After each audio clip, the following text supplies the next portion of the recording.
Yes. Sorry, I was Mary, typing. can you help me? Yeah, I just I started the don't know what I've recording. done. I've done probably something, as usual. Can you hear me? Yeah, no worries. Are you Oh, able wait a to hear minute. me? There is somebody talking in the background. Just a minute. Yeah, Make sure I'm there, will you, for me, before you go back yeah. in the No, house. Where's the sound? yeah, Is we that got the it sound? recording. We can hear you. What's happening? I've done that one before. Shall I put that one on? Can you hear us, sister? Yeah, I can do. Yeah. Which one is Kinda. it? Ah, is anybody there? Yeah. Can you hear me? Can you hear Is, us? is anybody there? Where's the sound Hello. gone? Hello. Where's Hello. the sound gone, funny? Are you able to hear? We are here. Forget, don't lock the front door, will you? Hello. Hello. Shalom, Libby. Yeah. You had it there at first. What did I do? Permission or something? Are, are you able to hear us there, Sister Libby? I can still hear somebody talking, but is Can you somebody hear me? there? Yeah, I'm here. Can you hear us, sister? Is this just Okay. audio or is there video at the moment? It's just audio, unless you Oh, okay. want to put it on video, but Oh no, it's I up just to wasn't you. sure. I was trying to find everybody's pictures and I wondered why. I've not just realised. No worries. Shalom and welcome.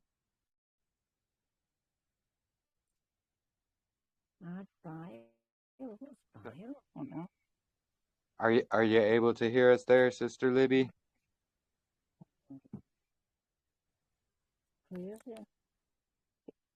We're here. We can hear you. I don't know if you can hear us.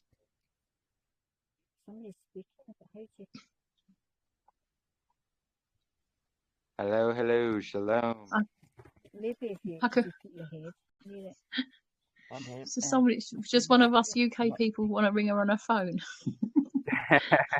Find out if you can hear. Where's the sound? Turn the sound up. No, I Libby, can you hear us? Us, but she hasn't got her sound up, Claire. She's what? So I think she can hear us very faintly, but she hasn't got her Oh, sound up. She's struggling with her phone, bless her. yeah.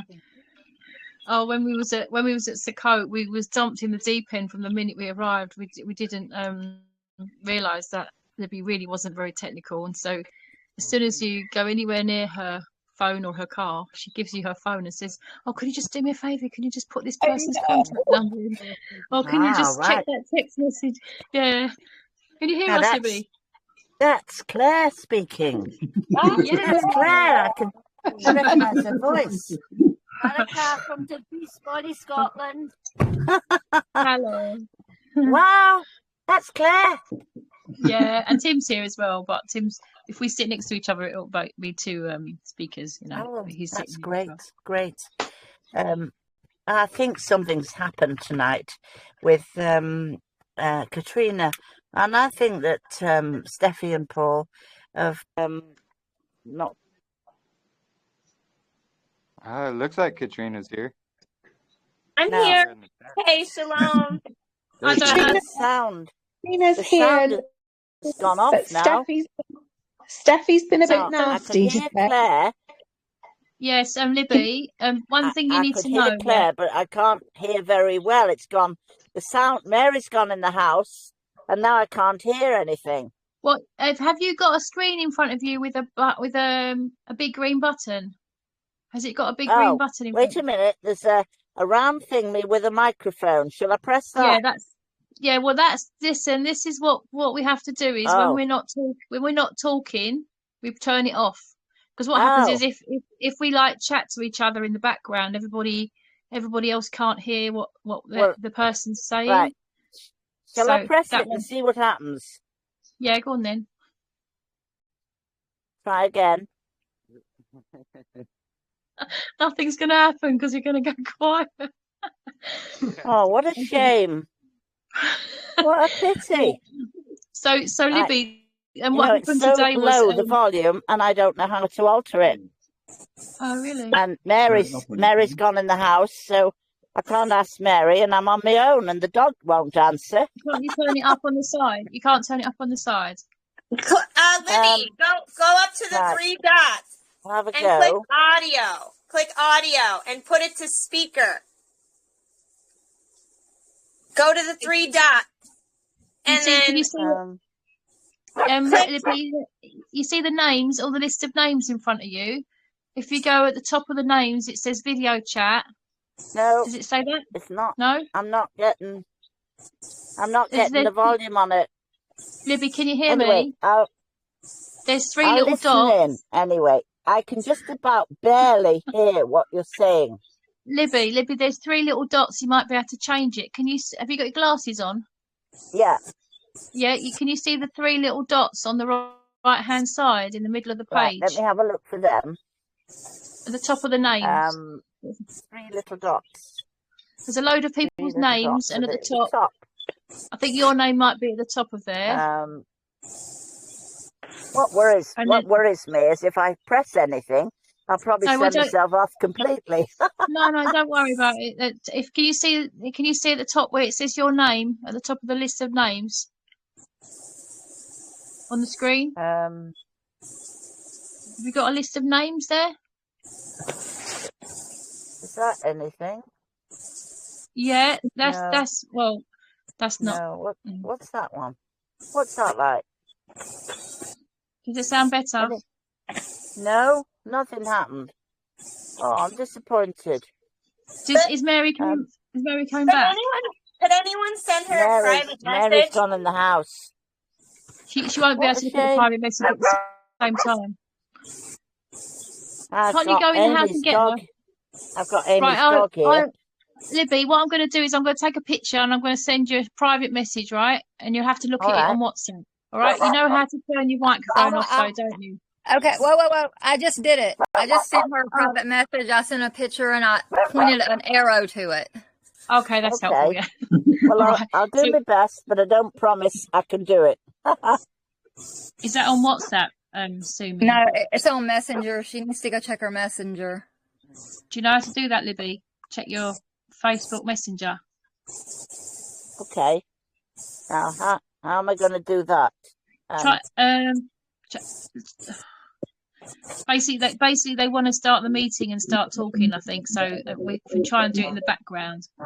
Yeah. It's here in the chat too. If she just wants to look on this chat, it's right there. I don't know if she knows how to do that. That's the thing. Well, why is Mary gone? Mary's absolutely shattered. She's gone to bed. Okay. Right. So the best thing to do is just find the 3 dots because it will turn it on to speaker. Right in front of you, you've got a big green button. Yeah. Oh, there we go. Libby, that's the camera.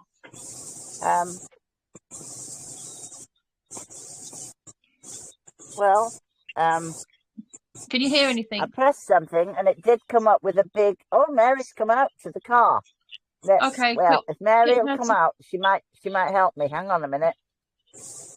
Mary, I need a bit more help, please.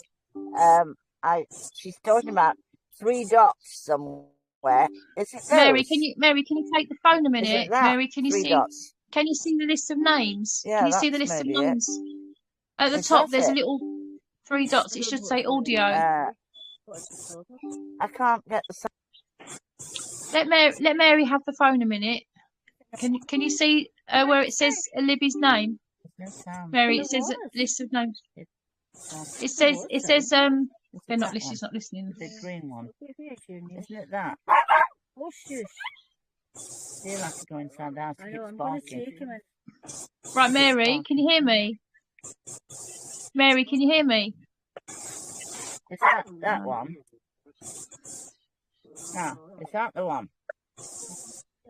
Okay, can you see the chat? Can you go back to the chat, Libby? Because they're putting pictures on the chat for you. No, they can't hear you now. I don't You know. can't hear us. I mean, that says a microphone and it's a green one. Mary, can you hear us? I don't know. Libby, can you hear us? She can't hear us. Can Gotta anybody let else?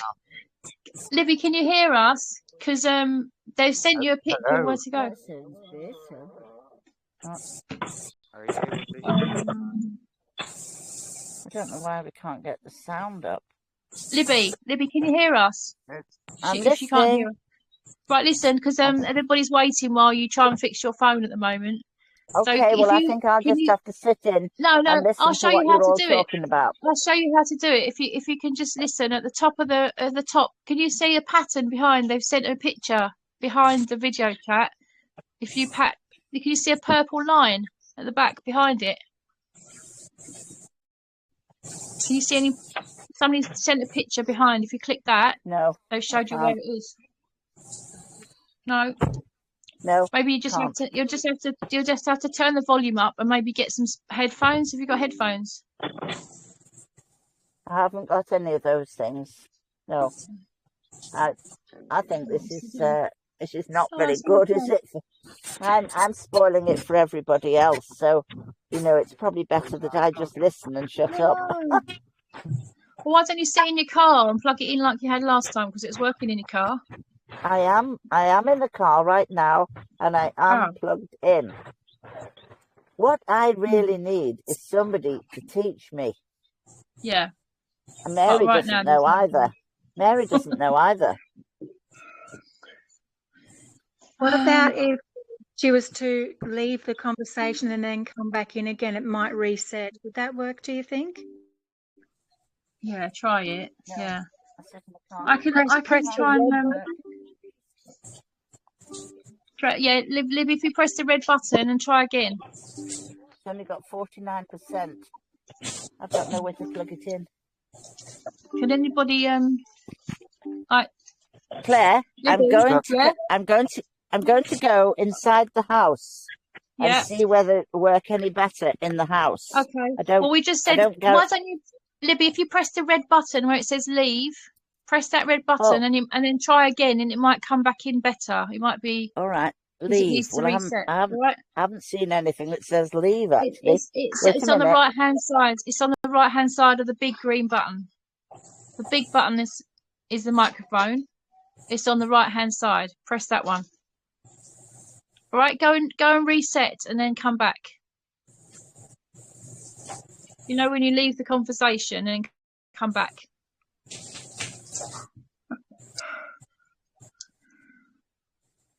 Jeremy, is there any other way we can tell her, get her off without her having to press that button so she can come back in again? Restart the meeting. It's such a shame, and I feel as though I'm ruining it all for everybody. No, you just need to work it out. So on the screen, I don't know. Can you hear me there, sister? Oh, I can. Yes, I can hear you. So right there on the screen, there's going to be 3 little dots on the top right corner. I've looked everywhere for these 3 little dots, and we mustn't have got that quite right, because it doesn't you can't see the dots until you click on the name sometimes, until you click on the chat thing. Right, we'll have another go. Hang on a sec. You should have a list of people's names. Right, just a minute. Let's get back to that screen. I've come out the car, and now I'm heading for the house. Right, so let's see if it works any better in here. Hey, Jeremy, do you want to maybe take a screenshot of the screen you're looking at, and then actually take a picture of it, and then upload it so that she could see where the 3 dots are, circle it, and then she's gonna press audio, and then she's gonna move it from phone to speaker, and then that's the way she'll be able to hear it. They're doing a screenshot so that you can connect it for me. I'm doing one. I can send it to her by Isn't it? WhatsApp. No, don't push. I could just ring her on WhatsApp, but then she can't do it. She'll be on WhatsApp. Oh, Claire, when you're up this way sometime, I need you to teach me how you do these things. Can you see what can you see in front of you? Can you see a list of people's names? Yes, I can. Yeah. If you scroll the page up and down, you should see a list of loads of people's names. Yeah. Okay. If you roll it right down to where are they? No, I don't want anything. Where's the okay? Is there a green bar at the top that says join or video chat? Sorry, I just see Bluetooth and Wi-Fi at the top of this. Oh dear. I'm not very technical as well, but we'll get there. Right, Mary, can you see any names on the screen? Can you see a list of names? There's mute. Right, okay. At the top of the screen, can you see a green bar that says view video chat? Right at the top. With a microphone on it. Yeah, press that one. Press that. Does it? Telegram. Does it anything? Does it say video chat anywhere? Okay. I'm putting asking for. Does it say video chat anywhere on the screen? That's what you're looking for. Sorry, video. The words video chat. Oh my God. When I came on here this evening, I didn't know that I was going to be like on stage. I don't know how we didn't. When we had the using a technical before, and I don't know where they've gone. Has anybody? So Mary, can you see any names or anything where it says video chat? The words video chat. No, no. What have you got in front of you then? Have you got the Telegram group? Some weird thing now. Right. I don't know what to say. So, do you know how to swipe it off and then come back in again? Right, let's just see. Hold on a minute, please. Ah, there's the list of names again. Yeah, there's okay, right at the top. Yeah, so go right to the top of the list of names and it should say video chat. We've got clear speaking, that's what we can see. Yeah, above it. okay. Right, can you hear me? Can you hear me? So right at the top it says video chat. Yeah, at the top of that list, above there. And then if you move over to the right hand side, there's 3 tiny dots next to video chat on the right hand side. Press that and it says audio suppression. Yeah, and do speaker. Press speaker. It's not speaker there. It's just audio. Video chat, audio, noise suppression. Do audio and share screen. Do audio. Press audio. Audio one. Yeah, press audio, and then do speaker. There's a lady called Sumi Lowry. So, Libby, have you seen the audio? There you are. Right. Thank you. Wow, thank you, Father. Now, Mary, can you find a plug that plugs that into something? Can you hear now? Can you hear now? Is it all right now, Libby? 47%. All right, I've got 47%. 47%. Right, okay. Right, she's done that. We've actually done it. The enemy knows gives you the ability. So bless you. We've actually done it. Wow, that was amazing. Do you want a bigger later? Yeah. I wouldn't mind another drink of that stuff if you could. Yeah, the same one. Finally. Yeah. A little bit more. No, you're not doing any more. I think we've got it. Okay, so you There's Claire there. Jeremy, do you start recording? Yeah, it's already recording. Okay, great. Shalom, Libby. I'm here. You look. We're making you famous, girl.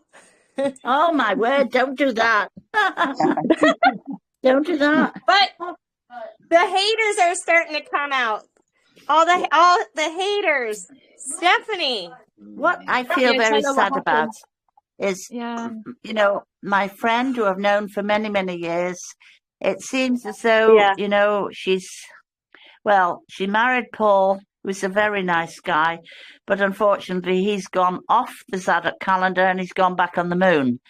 So that's not good news at all. And now I've heard tonight something on my phone that either Steffi or Paul has had a right good go at Katrina, which is not right. It's very, very wrong, and I don't like it. I really don't like that at all. And she's hurt her, and I think that's really rotten. It's wrong. Yeah, she is vile. She is one vile person, and she is stuck in the moon stuff. And all I did was just share with her all the stuff, and she kept calling me and Jeremy Satan. And terrible. Yeah, very, very bad fruit from her. And it's been all day with her. But I pray you stay away from her until I think I've made that decision, which is a hard thing for me because I know. It's been very hard. But I'll tell you what, a bit of the background, which is really hurtful. I occasionally need some help, and I went round to see Steffi, and she helped me with my electricity, how to sort it out, because I'm going to try and see if I can, what they call, export the electricity off the solar panels off the roof. And she said she would help me, which is great. Anyway, while I was round at the table a few nights ago, about 10 days ago or so, at the end of the conversation regards the electricity company, Paul decided to have a right good go at me, which I wasn't actually aware that he was going to do it, and so I wasn't really prepared.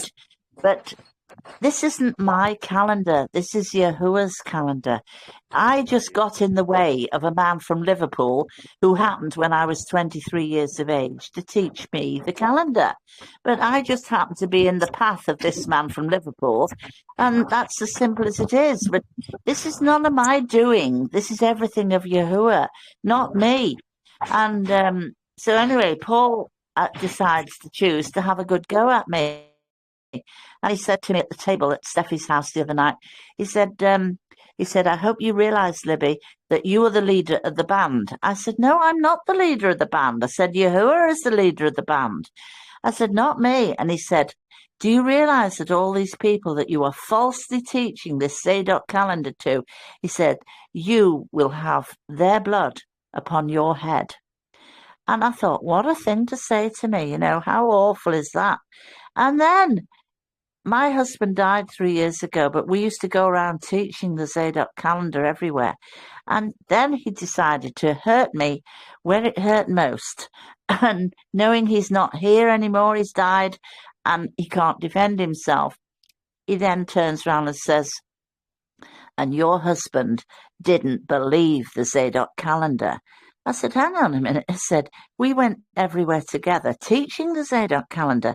I said, how on earth can you say that he didn't believe it? Why would he teach something he doesn't believe in? He said, that's a fact. He said, your husband does not believe it. So do you see that is the enemy at work? Do you see the enemy at play there? Do you see how they are being used by the sons of darkness to try and sway you and gaslight? Yeah, and they use it, and they do it where it hurts. That's uncalled for. Absolutely. Oh, this girl's going to be blocked. Yeah, it's terrible. Yeah. So anyway, I've had the same. People have said the same to me. I think they say it to every one of us. They say that we're the leader. Like when we start talking about it, and you have somebody who calls you a heretic or whatever. I've had all that, and they've said to me like I'm the leader. I've had somebody do the same to me, and I'm just a nobody, and they say I'm trying to lead everyone, and I'm and everyone is following my false doctrine and all this. They say it to all of it. It's not the people. It's Satan, isn't it, that's doing that? He's trying to cause us to be separate. I've got to smile to some degree. If you'd have taken this now back about 5 or 6 or 7 or 8 years ago, I think I would have retaliated tonight. I would have had a good old go tonight. But you know what? All this has done for me tonight is reaffirm very, very strongly that Satan's not interested in the world's churches. Satan's not interested in you if you're in any other thing. But when you're in the truth, Satan is very active. And that has only Right. gone tonight to prove to me that this has got to be right. And I know I wouldn't dare even open my mouth to people about this if I didn't feel absolutely not 99%, but 100% confident that what I'm sharing with people, it is the truth, and I know it is, and that's not arrogance.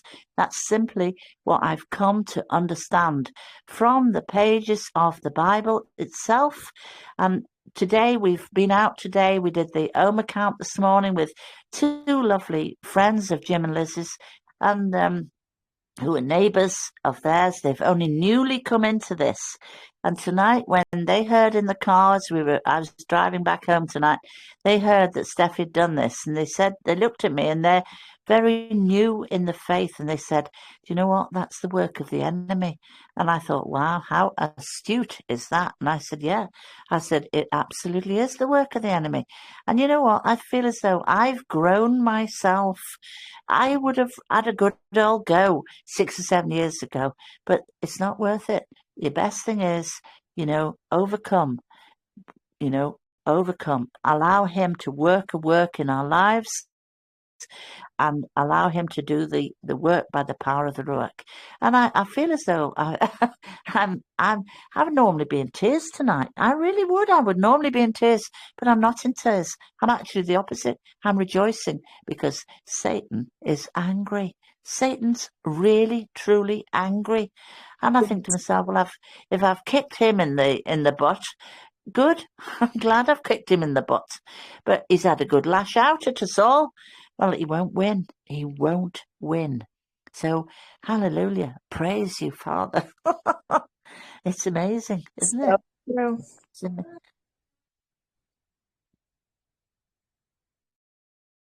Well, I'm not going to let her bother me. That's for sure. And no, no, goodness, I deal with this every day. This is nothing. Yeah. This is nothing for me. What she did was look like a fool in front of so many people today. So trust the Father's plan. She came out because your truth is being spread, and she hates it. And so, so she got on all the posts, and she made, she went on, was it Sue's post or was it Sumi's? Oh, wow. I shared one of yours, Katrina, and then she went on that one. Yeah. And then she went under mine, and then she started with me, and she's not winning. she's not. Because Jeremy's in there, a couple people are in there defending the truth, and it's okay. It's okay because people are going to be able to see the difference, and they're going to take a look at how she's acting, and they're going to be like, wow, maybe I should reevaluate this. So that's the seeds that I hope to plant. I'm not trying to cause any issues with her. I'm just sharing Yah's truth as, he revealed it to me.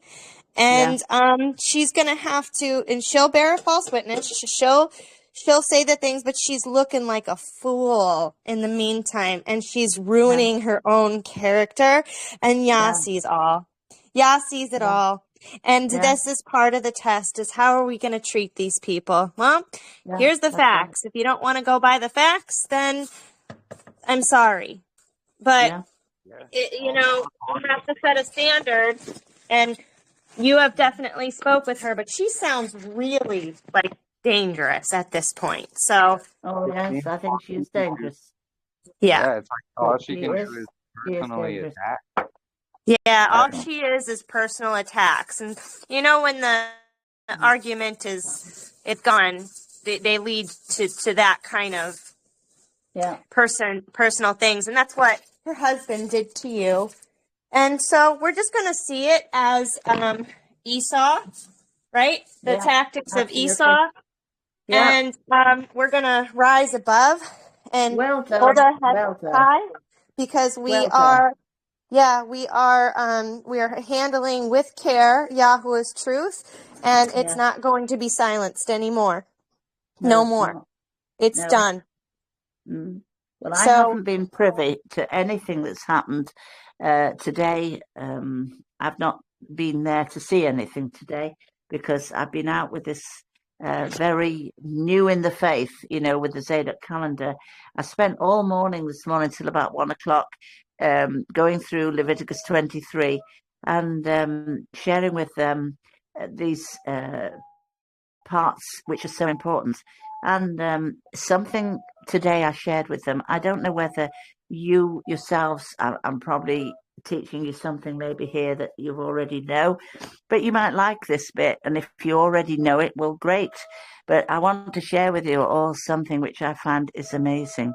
I used to at one time go to a like a type of a Messianic synagogue up in Glasgow.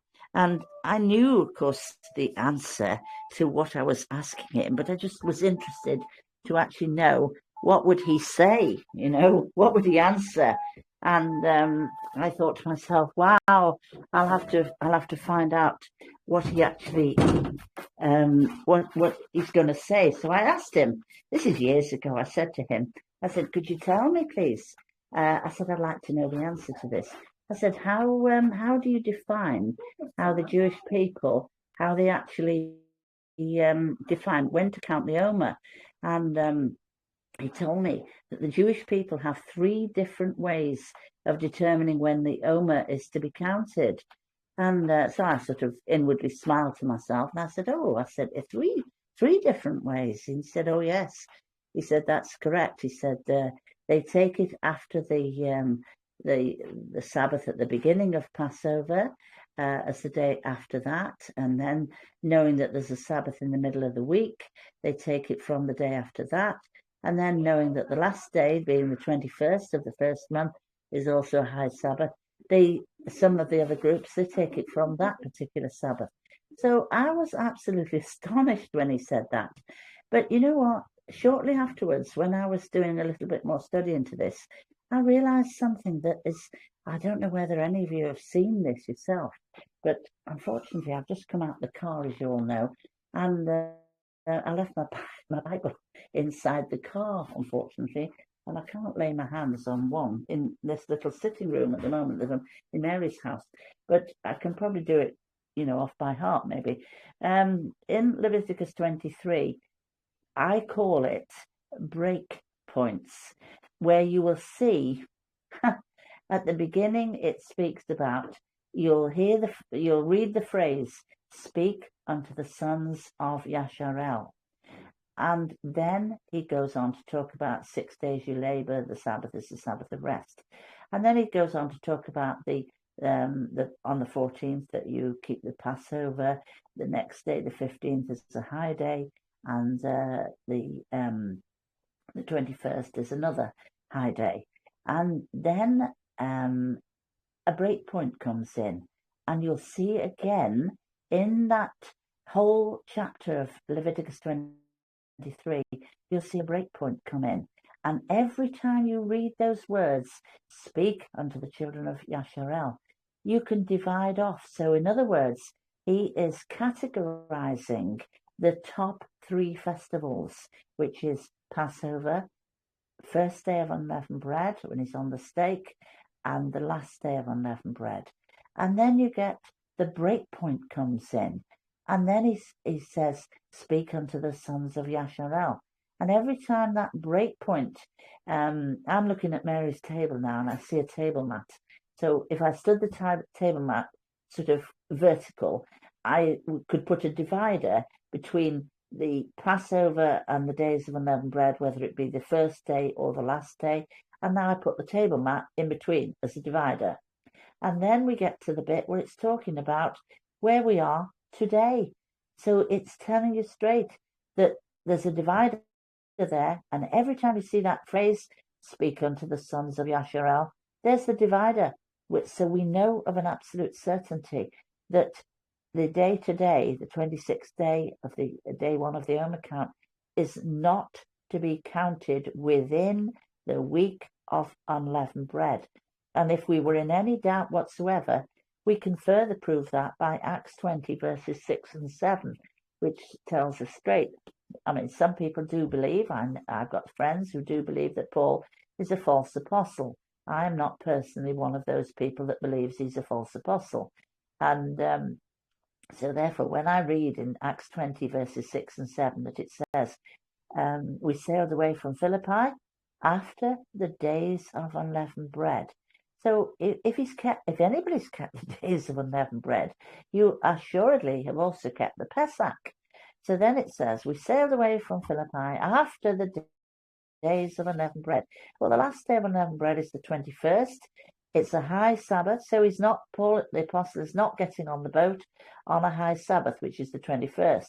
So the following day, being the date of the 22nd, it says that Paul boarded a ship bound for Troas. And it even tells you the little intricate detail that the ship takes 5 days to get to Troas. So if you put your count, 22nd is the day he got on the boat, 23rd, 24th, 25, 26. There are those 5 days in the book of Acts, 26 and 7. And there it's proven. And so therefore, that is another proof that the wave sheaf, which is on the 26th, is not a part at all of the week of unleavened bread. But I've learnt something else, which I think is quite interesting. On the 18th, the date of the 18th, that is the date when YAHUAH rose. But some people in some calendars, and I'm not having a pop shot at anybody, I'm just not interested in pop shotting anybody. But on the calendar that I put together, it shows that on the 18th, that is the date when he rested on the Shabbat.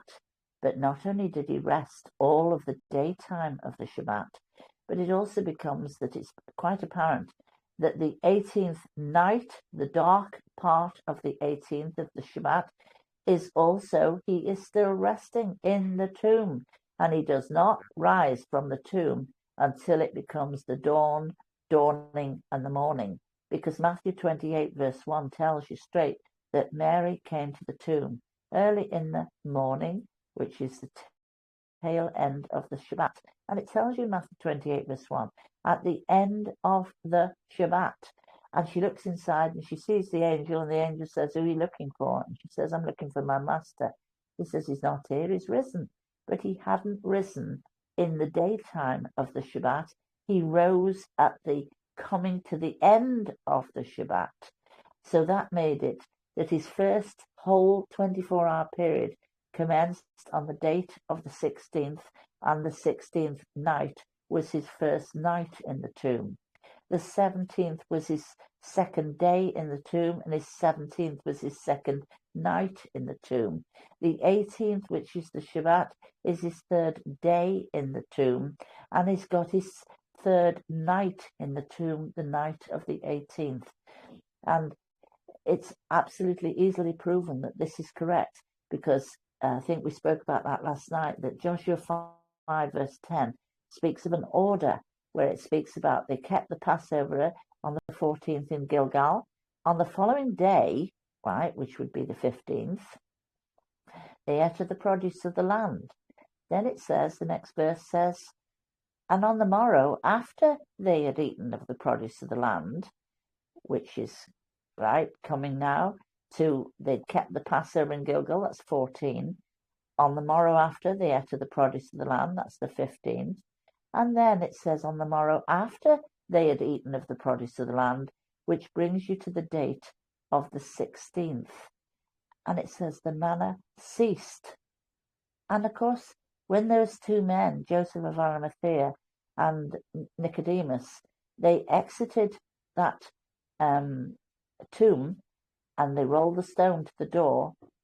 And when they rolled the stone to the door, it was shortly after, not very long afterwards, the sun would have risen and the date would have become the 16th day.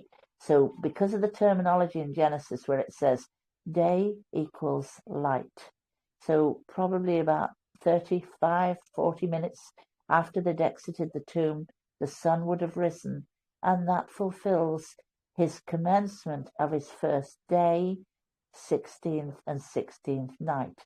17th is his second day, 17th night. 18th, which is the Shabbat, and 18th night. And the fact that why they took so long in the tomb the night of the 15th, after he'd hung all the daylight on the stake, and he'd hung on the stake there, and it wasn't until evening when Joseph of Arimathea went to ask Pilate around 6 o'clock that night of the 15th for permission to take the body. When he was given the permission to take the body, they carried the body to the tomb, and in that tomb, that is where they did all of the work. Using lamps in the tomb, they prepared the entire body for embalmment, which meant that they had to completely, utterly wash the heavily, heavily congealed blood from his body. It would have taken many, many, many, many hours to get all that blood washed. His back was in ribbons. Can you imagine the work of trying to get that blood off his back? His forehead, his head would have been completely covered in blood. And so by the time that they actually had removed all this blood, and then after the removal of the blood, they then have to commence the process of the embalming, which was using the linen wrappings and the spices. And by the time all this is completed and they wrap his head in the talit, this is the interesting bit, that when I went into the tomb, the garden tomb in Jerusalem, I turned and I looked and I thought, wow, fancy that. It's just like the book at home says that there would be 2 chambers in the tomb. And sure enough, I was surprised there were. And there was the one stone tomb. And on the other side, the first one on the left is not the tomb. It is the preparation chamber where they washed him. But the one on the opposite wall is the actual tomb. And when I looked and I saw the last 7 inches of that tomb smashed out at the end, I thought, what in the world went on here? Why is all that? The rest of them are like perfect precision, but the last 7 inches has been belted out, hammer and chisel job. And the reason for that is what it says in Isaiah 28, verse 20. It says, but the bed was too short for a man to lie down in. And that's precisely what they did. They had to quickly, before the dawn was coming in and breaking, they had to smack out the last part of the chamber, of the stone chamber. And it wasn't a small job. I know myself, I've been working all my life with stonework, facing houses and everything. So when I saw all this bashed out at the end, it was only after I walked out the tomb and I realized, just a minute, it was never his tomb in the first place for Yahushua intended. It was the tomb intended for Joseph of Arimathea, who must have been, well, he was his uncle, but it must have been that he was probably a shorter man, and so he couldn't lie down flat. And that's where that scripture in Isaiah 28, verse 20 comes in, and it says, but the bed was too short for a man to lie down in, and that's why they had to smack it out hurriedly. And then the dawn was breaking. They exit hurriedly out the tomb. They roll the stone to the door, fulfilling the manna is now no more seen. The manna, he is the manna come down from heaven. And once they roll the stone to the door and close the opening, the manna was no more seen. I think that's absolutely fabulous. It thrilled me when I found that one. It really did. It was wonderful. And I just thought it was incredible. No, it really is. That's truly incredible. And, that's a lot of the same exact what we have found as well. Yeah, that's right. Because, actually in Jubilees chapter 17 and 18, that's where we found when Abraham was going to sacrifice Isaac. Yeah. That's when that ram or male lamb was caught in the bush, and it happened on the 15th of the first month. And then also, we got the same. Yeah, we agree pretty much about everything right there, sister. Like we found the same exact calendar. And marvelous. Yeah, and that's another. Yeah, praise Yah. All praise to the Most High. It's all because of Him for revealing this to us. But Something else I wanted to bring up as well is, we found more support of this in the Dead Sea Scrolls as well, Yes, where we can see a day was added after that last Sabbath in the 12th month. yes. And yeah, it's just really amazing, and it's an honor to have you here, just confirming and telling your story of everything Yahuwah has shown us as well. And I one think quick question, did you say you were 16 when you found this calendar? I was 23 years of age. Oh wow. I'm now 78. Yeah. That's truly amazing. I met a man. I'd only just started to go in the couple of months prior to go to a church in Liverpool that taught the Sabbath, they taught the festivals, they taught clean and unclean meats, and I personally was very happy at this church that I just found, and I thought, wow, this is amazing, this teaching, it's lovely. But of course, they were on the moon. But I thought, well, in those days, back when I was 23, I thought to myself, if the word says moon in the Bible, well, his word is infallible. So when I read the word moon, I truly believe that it meant moon. So a few weeks later, I meet a man from Liverpool who says, come round to my house. He said, my wife is a lady who's a Roman Catholic. She won't like you, but don't let that worry you. And sure enough, she didn't like me. He said she probably won't even give you a cup of tea, which she didn't, but that didn't bother me. And he sat about telling me in his little private study about the fact that the Dead Sea Scrolls. And I thought to myself, wow, this is tremendous. But back then, when I was 23, I tended to think that he was a bit screwballed. I really did. I must make no confession. I thought he's lost his marbles, this man. If it says moon in the Bible, surely to goodness, that's what it means, because this is Yah's word, and if he says moon, surely it's got to be a moon. Well, I never realized when I was 23, I didn't realize at that time, back then, that it wasn't that his word is wrong, but the translation of the word was what was wrong.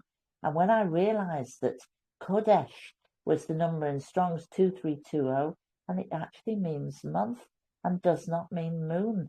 And the word, completely different word, Uriah, which is 3394 in Strong's Concordance, and that is the word that truly does mean the moon. And I have tried with Steffi. I've tried and tried and tried until I'm almost blue in the face to share with Steffi that the Kodesh doesn't mean moon. It means month, but it's not going through. It's like hitting a brick wall all the time. So I've basically thought to myself, well, no point saying it anymore because it's obviously bouncing off the wall, my words. So don't bother saying anymore. But for her to have a good go at all of you tonight on this Zoom call, it's just not right. It's very, very wrong, it really is. It's truly wrong. But I never realized. You see, this man was so faithful. He wrote a letter. Little did I realize. I may still got some of these letters from him. And he used to write a letter. Never twigged that when he was writing it on the Rosh Kodesh. Every month he faithfully wrote a letter. And I used to get these letters and think, oh, wow, here's another letter from him. Have a quick scan, shove it in the drawer, and hopefully it'll go away. But it never went away until one day it was just like the curtain went up on my personal understanding. And once I realized it, I could have jumped for joy. I thought, oh my, do you mean to tell me that that man that's now died, that he was trying to share the truth, and I didn't realize it, but now I do. And now he's allowing me to share things with other people, which is such a tremendous privilege, but it's nothing of me and it's everything of him. It's absolutely mind-blowing what he's doing. I mean, this lovely couple I've been out all day with, sharing the truth with them regarding, and he is 77 and she is 67. And yet, you know what? They are readily absorbing everything. They are hungry for the truth. And when you think it says, go out into the highways and the byways and bring them in. And this couple who knew nothing of the Sabbath, knew nothing of any of this, they are running with this with all their might. And that gives me joy. That gives me absolute joy to share the truth with them. And they say to me, we can't get enough, Libby. We cannot get enough. We're hungry for what you can share with us.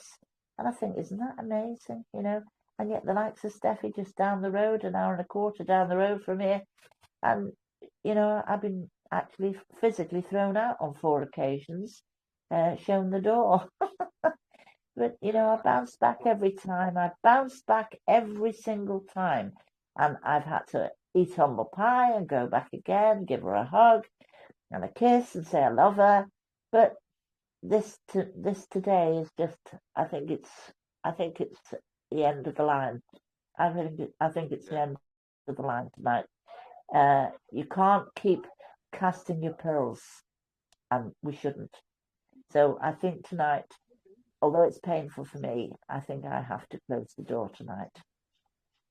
Yeah, no, I understand completely. Yeah, I've got to close the door, because otherwise other people will get hurt and I will end up getting hurt. I'm thankful tonight. Yeah. I'm not weeping. I'm rejoicing. I'm not weeping at all. I am rejoicing. Hallelujah. Praise Yah. We're praying for you. Lovely. Thank you. I appreciate your prayers. I truly do.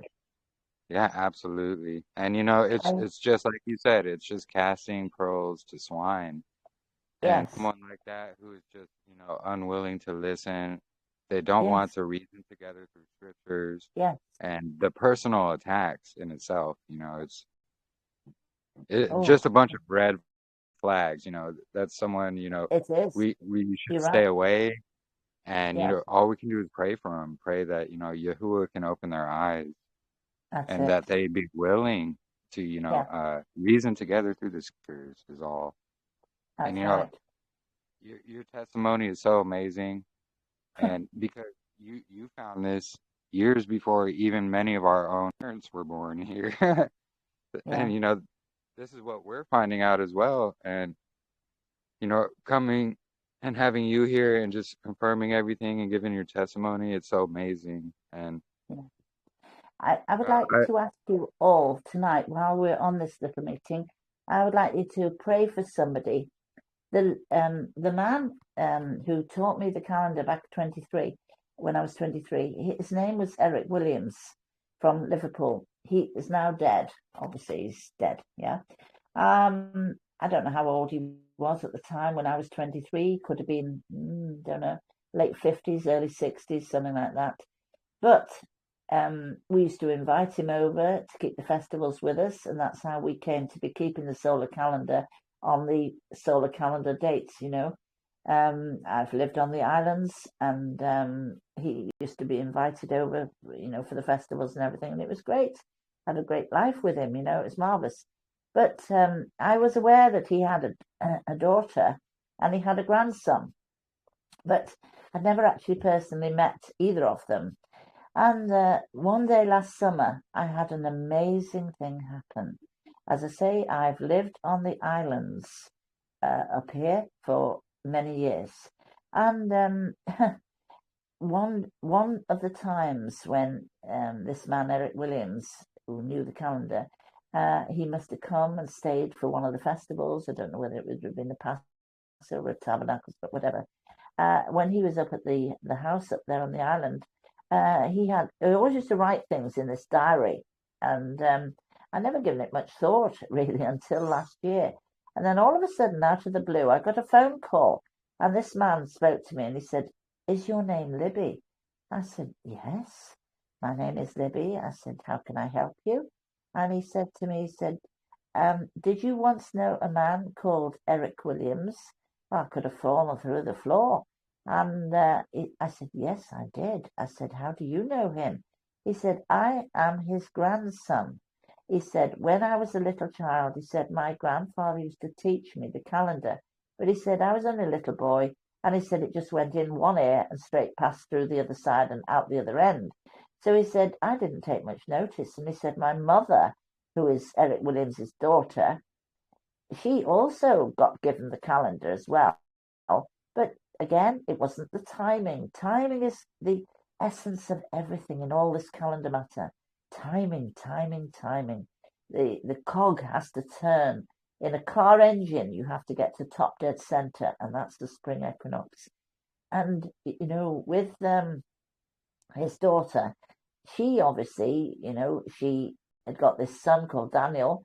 And what happened with Angela was her own father would be trying desperately, I could imagine, trying to teach her the calendar, but it wasn't her time. And she, in one ear, out the other end. But after the father had died, Eric Williams had died, they were rooting through some of his belongings in the house, and they found a diary. And in the diary was an address for me, living on the island. And the grandson decided, he said to his mother, we desperately both need to find this calendar because we believe it's right. So how are we going to find it? So the boy said, and he was, 27, 28 now. And he said, I need to find this woman. He said, I need to find her. He said, I'm going to leave Ireland, the proper island place, Southern Ireland. I'm going to leave and I'm going to go off the island.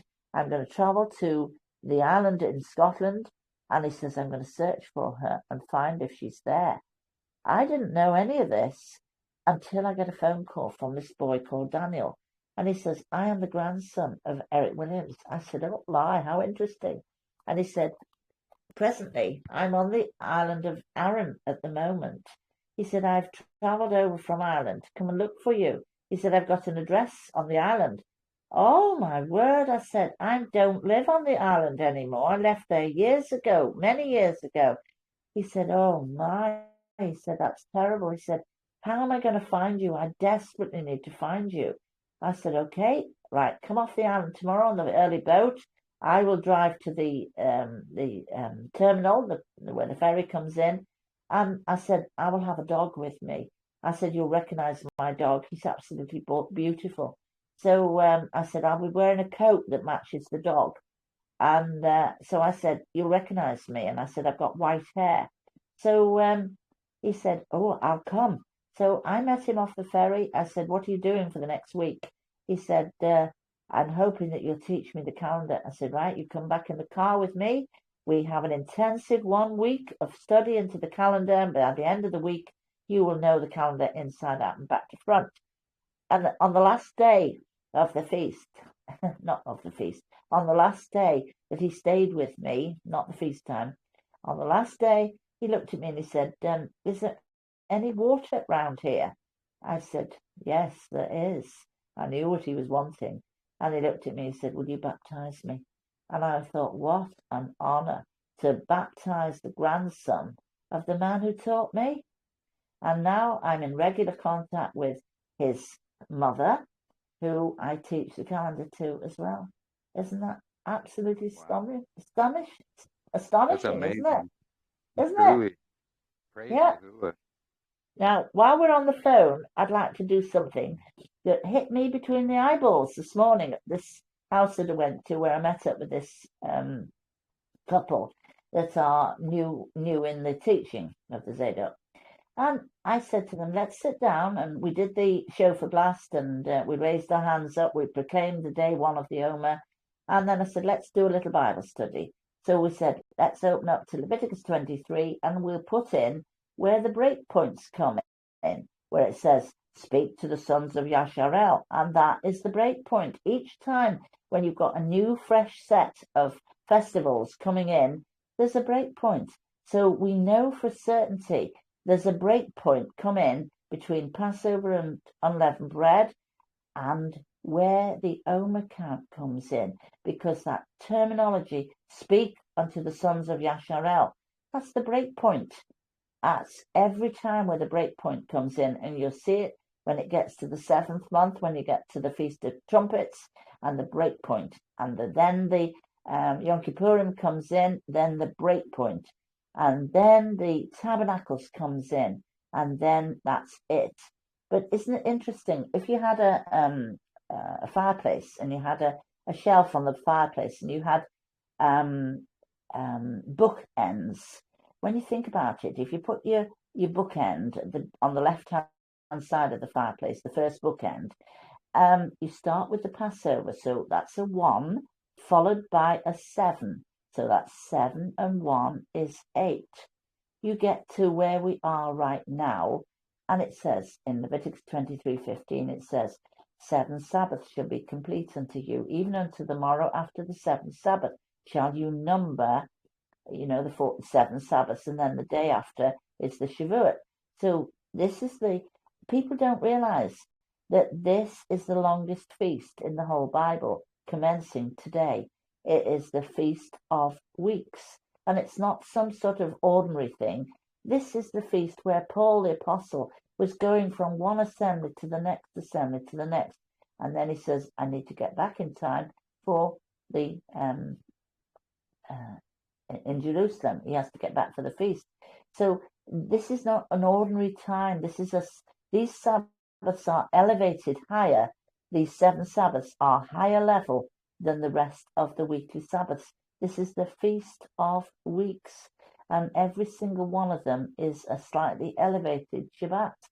So, I think this is amazing. But I was reading out to them today, and this has been puzzling me for some time. That little verse in Leviticus 23, verse 14, and it says, you shall eat neither bread nor roasted grain, nor, I think it says corn after that, until the offering has been presented. Now, this is an interesting little bit. We went through the Acts 20 a minute ago, 6 and 7, where Paul boards the boat for 5 days on the 22nd, and he lands up arriving.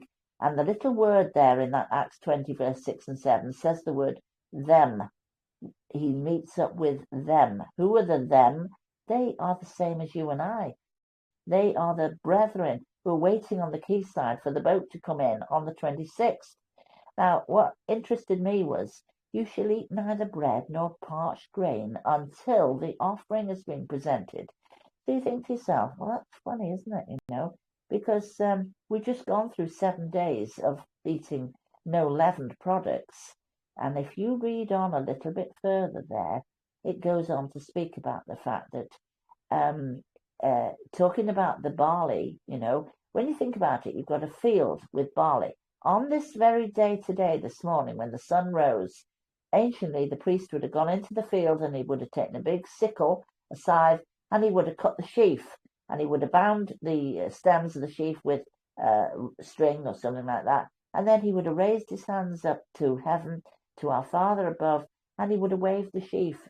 And then after he's waved the sheaf, only after the sheaf has been cut and waved, then he shouts out, right, roll in the tractors now, because we've presented the sheaf, so bring in the tractors now, and you can start cutting the barley. So I find that absolutely amazing. But when you think about the reading of this, there's something funny in this one, where it speaks about the fact that when you're reading down a little bit further, it says that this is something where you are approved. Approved. And I read that this morning. I thought, wow, look at that one. And so this sheaf today makes us approved. But we are still to be without the yeast. And the reason for that is I haven't eaten any bread since the day of Passover. In the daytime of Passover was my last jam butty. So I haven't eaten any bread all the time, even after the last day of unleavened bread. And the reason for that is because of the fact that anciently they didn't have Tesco or a supermarket down the road. So once you've got rid of your yeast on the 14th daytime, you haven't got any yeast. You haven't got a supermarket down the road. So how are you going to make bread? And the answer to that is you'd put a jug with some water, you put your grapes into the water, and it takes precisely 5 complete days to ferment the grapes to get the yeast come off the air onto the grapes so that you can today make your first batch of bread.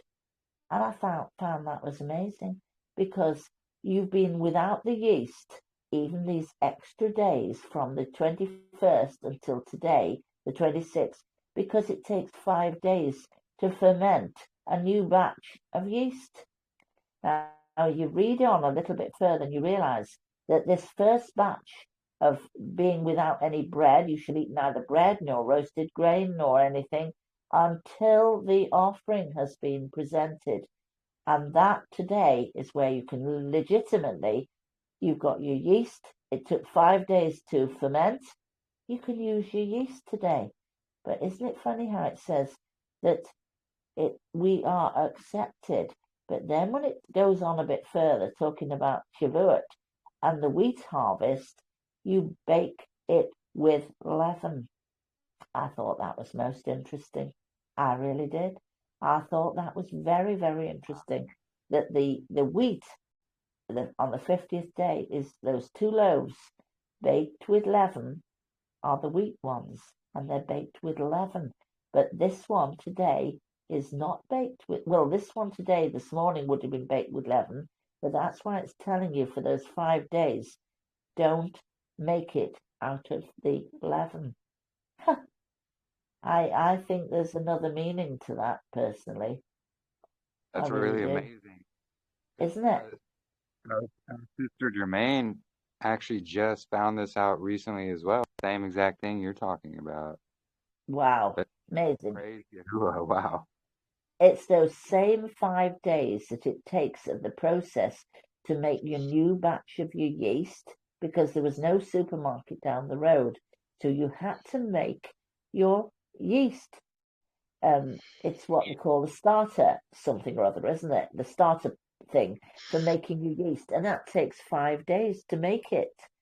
But it's the same 5 days that Paul in Acts 20, verse 6 and 7 was on the boat.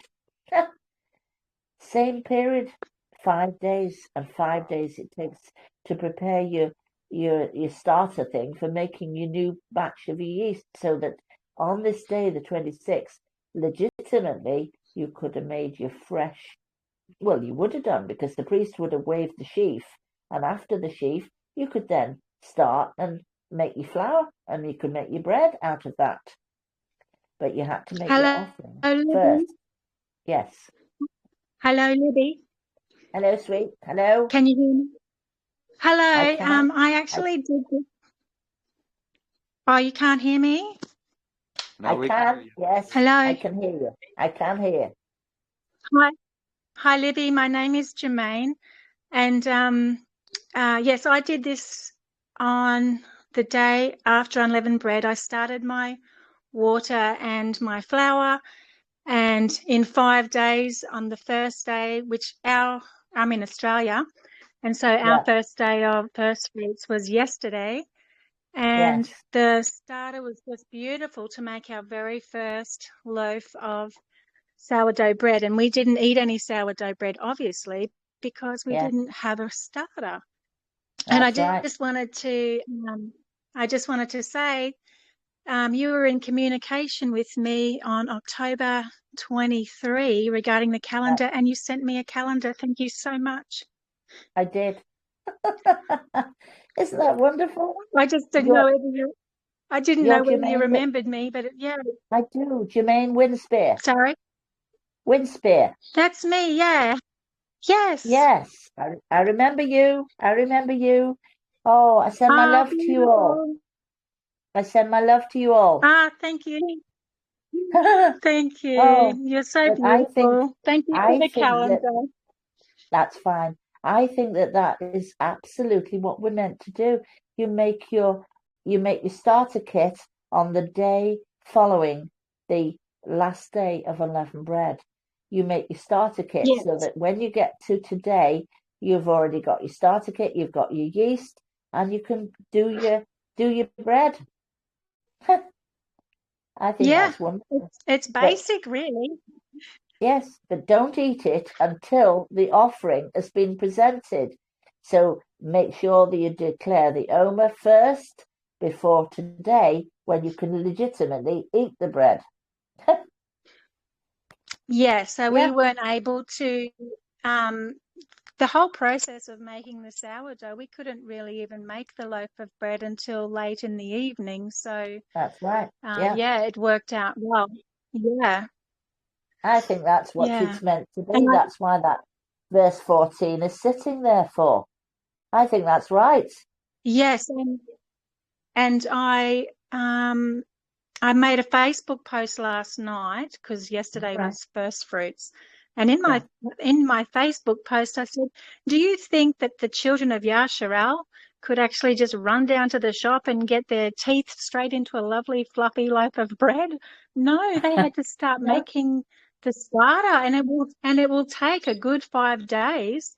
That's Well, correct. we live in the tropics, so we live in a warm climate, so it can be used earlier, but it was actually really perfect on first fruits because the day before first fruits is the Sabbath, and it was ready to be feeding it a lot, and it's like a feast. It was a feast for the starter. I had to feed it a lot. So yeah, it was amazing. It was good. That is wonderful. Wonderful. That's like a confirmation. And I think to myself that is absolutely correct, that is what we're supposed to do. Make your starter on the day following unleavened bread. Make your starter. It'll take 5 days, and then you can make your bread and eat it. But make the offering of waving the sheaf symbolically this morning first before you eat your bread. Yeah. Libby, it's Claire here, Libby. Can I just check before you start another topic, which you probably will any second? I know what you like. Can you just are you plugged in? Are you charged up at all, or charging up? No. Mary's gone to bed, and she hasn't given me a plug, unfortunately. So I've got no plug. I've got the wire sitting hanging off it, but no. Let me just have a look how many thingies it is on it. Hang on. The other thing I was going to say to you as well is you could turn your camera off if you want, because that uses electric up as well, your camera. Oh, don't ask me to touch anything. I'll probably plonk myself off. It's right next. It's right next to the microphone button. All right. It says 21%. Oh is yeah, left you need in to it. plug yourself. Yeah, you need to plug yourself in, otherwise everybody's gonna. Well, I can't ask Mary because she's gone to bed. She'll be fast asleep by now. No. Yeah, so don't worry. Because I've got 21% left. So if I disappear on you all, it's not me that's gone and plunked you off. It's me that's run out of battery. Let's try and turn your camera off then. You know where the microphone is at the bottom? On the left of the microphone. If I go touching things, I'll probably send myself off into somewhere. Let's have a look. Is it right in the middle of the screen? Oh, it says one of them says camera. Yes, so turn that one off, and that'll save you a bit of power. Well, folks, if I touch this button and I disappear, you'll know where I've gone. Right, I'll try. Here we go. Here goes nothing. Woo! How's that? It's still on. We can still see it. Well, never mind. Don't worry about it. I've got 21% left. Oh, so you've got a cable but no plug, you mean? Yeah, that's right. Mary's gone to bed. You've got nothing to charge you up when from your room or anything? Nothing anywhere? No. I'm in Mary's house. So I don't like to go looking for anything, so I don't know where she put it. Oh, right. Okay. Don't worry. Oh, I've enjoyed tonight. I've enjoyed so much. It's like the icing on the cake after. It was like a kick in the gut tonight to find out what had happened with Steffi. It really was. It was like a kick in the gut. But never mind. We'll get through. What else have you got to tell everybody? Because I bet everybody's waiting to hear your amazing things that you've been studying. What else have we looked into?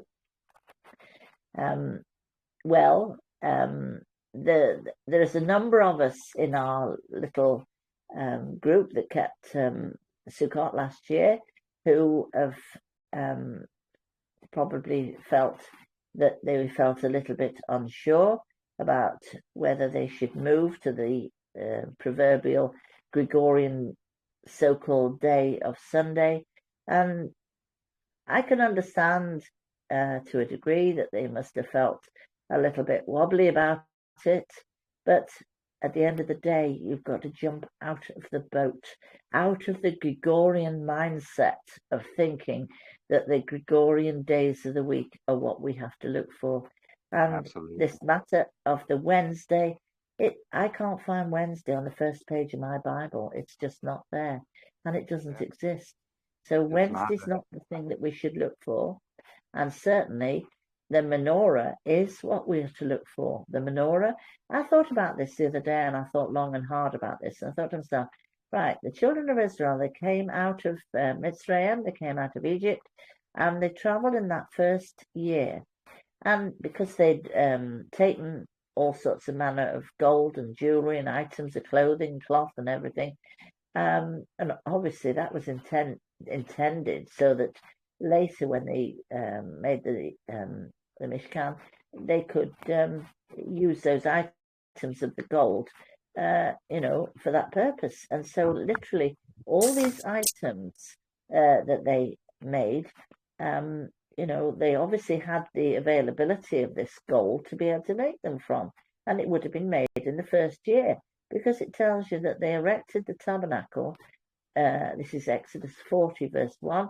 They erected the tabernacle on day 1 of year 2. So they'd obviously got everything ready. And I find this bit rather interesting as well, the fact that I know I've got some very good friends who they firmly believe that we are to keep the day following the equinox.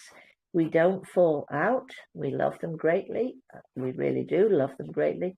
But I'm not personally of that persuasion. I think that I firmly believe myself that the sign is what's spoken of in Jubilees 2, verse 9, which says, YAHUAH hath appointed the sun to be a great sign on the earth, for days, for Sabbaths, for feasts, for months, for years, for Jubilee cycles, and for all seasons of the years. And therefore, I do believe that the sign of the spring equinox with the straight line of the shadow is definitely what we should look for. But the very interesting thing to me is that in the days leading up, for 3 or 4 days prior to the equinox straight line, you will be able to determine that there is a curvature, exactly as it says and declares in his word in Ecclesiastes 7 verses 10 to 13. It tells you in there, it says, it poses a question by YAHUAH, and it says, who can make straight what YAHUAH hath bent or curved? And indeed, the shadow is definitely curved and bent. And in those days leading up, even the day prior, immediately prior to the equinox, you can see a curvature. Only remaining is the top end curved and the bottom end is curved on the day before the actual equinox. But the day after the equinox, you're starting again on another bent or curved shadow. So I don't personally think that we should start on a curve. I think we should start on a straight. And so my personal belief is that Exodus 40 verse 1 is meaning that it is the day of the spring equinox itself. I know that my lovely friends believe that it's the day following, but as I say, we don't argue, we don't fight, we still love one another, and we don't fall out over it A lot either. of people say, that, it takes work to track an equinox all day, not much of a celebration for the day. Yeah. That's why they started the day after, is because they're literally tracking. However, that's where I kind of feel the importance of understanding the equal lux comes in. Yeah. So when you understand the equal lux in Israel, you'll be able to see that you're going to start your creation week. And so you'll already know when that straight line happens. So, you do. That's absolutely true. Yeah, you don't necessarily have to track it all day, especially if you have your creation week already established. Yeah. Yeah, that and the priests, they didn't have to track it all day because, the sun would shine directly through the pillars, through the doorway, and light up the Holy of Holies. Absolutely right. And right on that day. I went I went up into the Highlands up here. Just actually, I was up there for the very day of the equinox, because over here we have some wonderful things here to look at. We have stone circles, and there's one at a place called Kilmartin, Kilmarten, Kilmartin, and it's many fields have got these stone circles in, and it's also a most interesting place because it's got so much history attached to it, because it's the kings of Ireland and Scotland as well attached to these stone circles. And it's amazing. It really is amazing. But what I found truly wonderful was the fact that I saw with my own eyes the straight line of the shadow off these stone circles of the massive big things. Another word for the word sign is monument. And that, of course, is the word in 1 Samuel chapter 20, where it speaks of Izel. Izel in Hebrew it's a monument. It's the sign, the stone of the sign from Jubilees 2 verse 9. YAHUAH have appointed the sign. This, so I feel myself that is very amazing. But it's also the going stone. So we know that what you've just been speaking about with the equal day, equal night, it's the equinox. But that is only purely, it is a localized event in the land of Israel only. But that isn't what obviously is being meant, because in Psalm 19 verse 4, it says for the equinox, it says their line has gone out through all the earth. All is all the earth, and sure enough, over a 24-hour period, the line is seen throughout everywhere on earth. But the equinox is definitely the timing when it is equal day, equal night, as you could set the time on a Rolex watch. It is in Israel, in certain parts, not necessarily all, but certain parts of the land of Israel, you could literally say that is it. Equal day, equal night.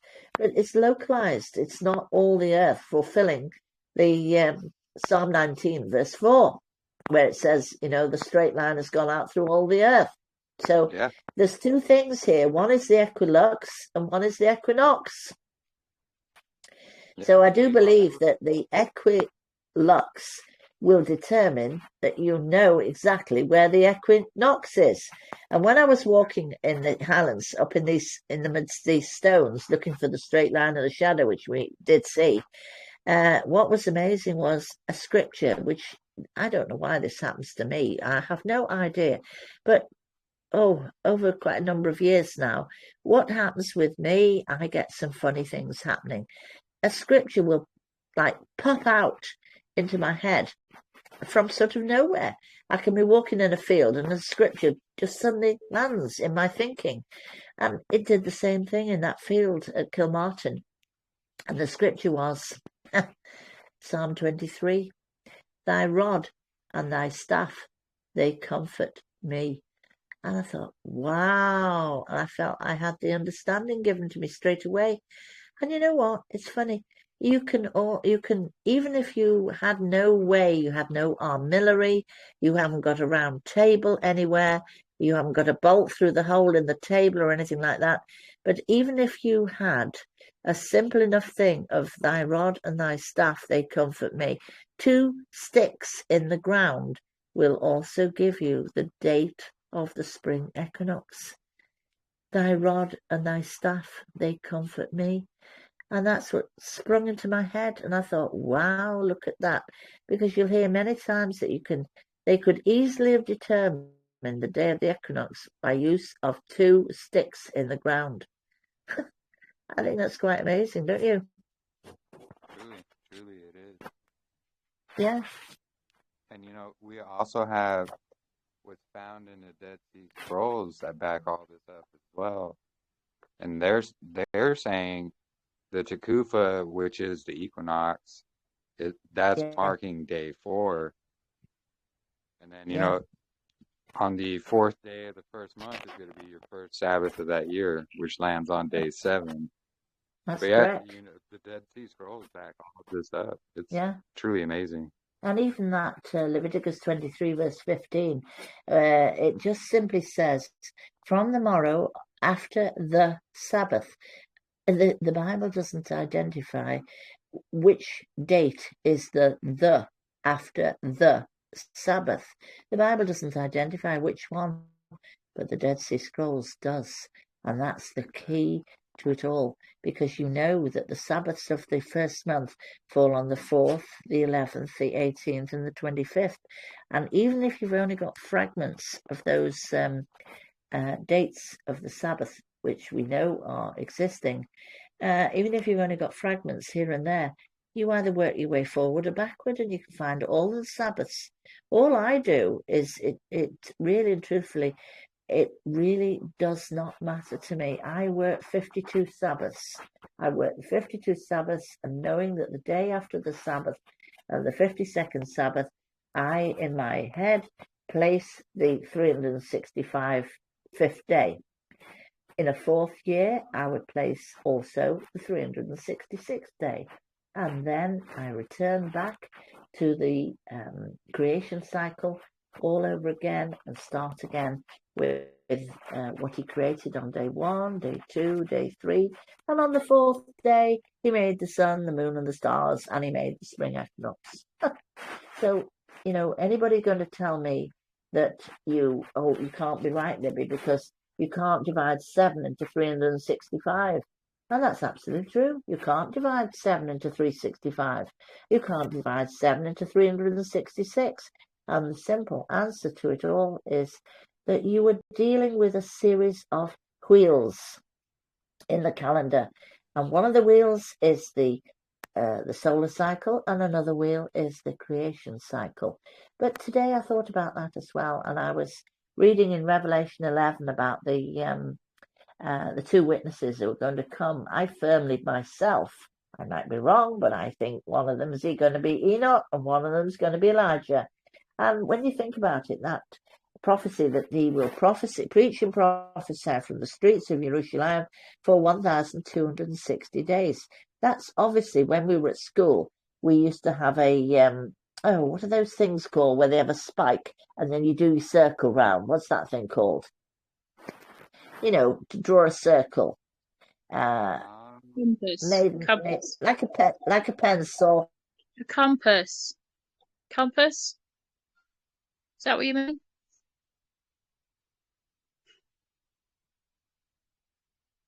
I think it's a spirograph. I think she means like a compass when you draw a circle. No, spirograph. I'm sure she means a spirograph. The wheels within wheels?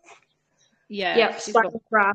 That was a vision that I've been shown by YAHUAH for the past several weeks too.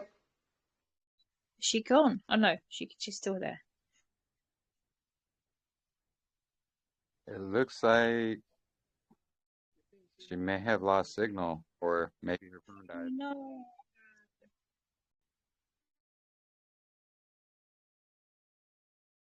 Yeah, it's just during that. Oh, yeah. Unfortunately, we lost her. I think her phone may have died. So sad. It's like, oh, she can't do anything because she's at Mary's house. I was enjoying everything she was saying. Yeah. Just confirmation of what we've all found here. Oh, praise Yah. Yeah. She never stops, by the way. We only met Libby this year or last year. We found out about her somewhat around about this time last year, and then heard that this lady was putting a deposit on 7 huge caravans by the sea, and that she was by faith believing that people would come and fill them up. And we went to Sukkot and we met her there, and she just never stopped talking. Never, ever, ever, ever stopped talking. And it was always big, long-winded stories, which went round and round a big circle, but they always ended up with like amazing stories about the calendar. And everything was always relevant to the calendar. It's amazing. So it's like, it's sad that she's run out of power. Oh. She is absolutely amazing. I've known her for 3 years now, and my husband got the calendar in his head before I did, because she was likening it to your birthday, how it changes because the Gregorian year changes, not because it changes, but because we have to live by Gregorian that changes. And my husband got it straight away. And I was like, what? So, yeah, Libby studied with us and we got it. And that was 3 years ago. And I blessed the day we met her. She's beautiful inside and out. Yeah, I agree. Such a blessing, truly. I was ready to listen to more of what she had to say. So exciting to hear, truly. It's all like we're all gonna go home dragging our feet, like, oh, who else is gonna speak now then? Who can fill that gap? Wow, since she's 23 as well. That's amazing.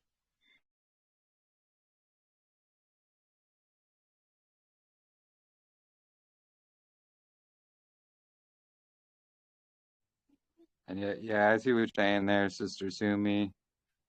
So how would we know when to add that extra day every fourth year or every fifth year, whatever it may be? That's what we're gonna figure out. But yeah, it's just when that straight line shadow happens, that's always gonna mark day 4. So whatever year that day 4 happens to be, 366 days, that's exactly when our leap year is going to be. It's almost like after the last Sabbath, you don't need to count any days. You just wait for that straight line day, and then your year kicks off again. Yeah. Yeah, that straight line shadow is just always, that's our main identifier right there, really.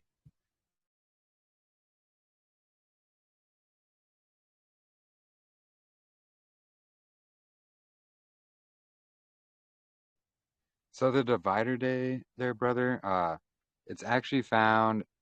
So if we go to 4Q324D, which is a more recent find, it's only on a PDF that I can find. It's going to lay out the whole year, but specifically in column 5, verse 9, it's describing the 28th as the last Sabbath on the 12th month. And then we see vacate there, which means a lot of missing text is there. And then it continues on marking the 30th is day 2, and the 31st or the third day is added, meaning, it's that seasonal divider day basically. But in 4QMMT and specifically 4Q 394, we're going to find basically what's missing where vacate is located in 324D. And it's going to tell us after that last Sabbath, then like a word is missing, then it says is added. And the year is complete in the 364 days. So when we put those two together, we could see after that last Sabbath, there's going to be a day added. That's where we found it in the Dead Sea Scrolls. More evidence is, the sun's analemma. It's a 365-day cycle, as well as vernal equinox to vernal equinox. It's also a 365-day period. But we know the calendar is 364. And a lot of other things we know is day 4, that's when the straight line shadow is going to be marked there. That's going to be, marking day 4 when the sun was made to give that marker for us. And the same day, the sun's shining right through the door of the temple and lighting up that Holy of Holies as well in the tabernacle and the temple.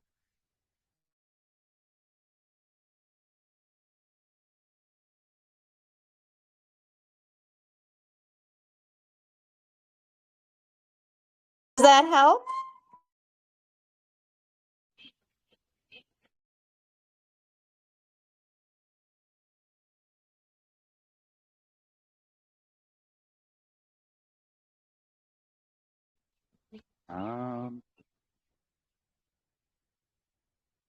You laid out this calendar, removing the world's additional 31st days.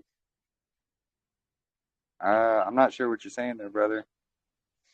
Actually, it's sister. My name is Michelle. Oh, sorry. My apologies. No problem. So when I came into this understanding, I put this on a spreadsheet. I know a lot of people, lovely calendar work that Libby provided. It's awesome. And a lot of people lay out the calendar this way. So the pattern may not be able to be seen as well, but it perfectly matches what Libby's calendar is, what your guys' calendar is, and such.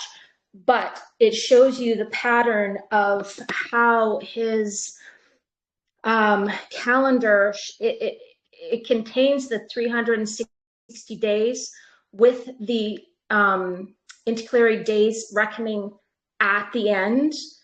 And you see the count, you see the analemma, you see how everything works together. And it's only by perception and a false perception that we think that the sun travels 365.25 days. But that's untrue. It is perfectly 364 days. And you just have to know how YAHUAH's counting reckons that, because if we also look at how we count for Shavuot, it's not counting 50 days, it's counting 49, and then the next day 50, but is also 1. And that's how I was able to come to this, just to see this pattern. And if I could share this, I have it on a Google Drive, and if I could share this with like people so they can see it themselves, then I think it'll really explain itself. So, hey, Libby's back. I've heard what you were talking about there, sister. You know, we can discuss it more privately for sure, because you know you're not the first person to bring that up. But I understand what you're saying there. Yeah, no, I would love to share it with you privately, Jeremy. And Katrina, I reached out to her as well. We were supposed to have a conversation. It just never worked out that way. But yeah, I digress because Libby's back, but I would love to share it with you both. Yeah, definitely. Let me know when you're free, and we are available anytime. So you just let us know. Sounds good. And shalom and welcome back, Libby. Can you hear us? The mic.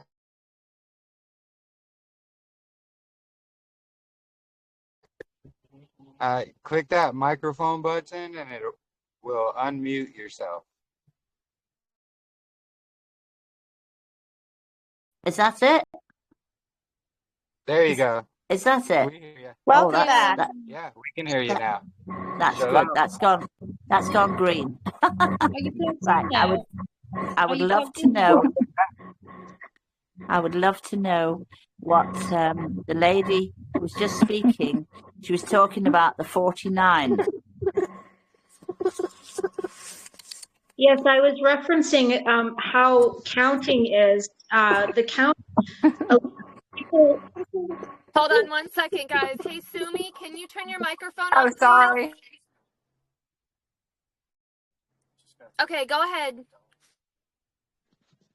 Okay, so people, when we are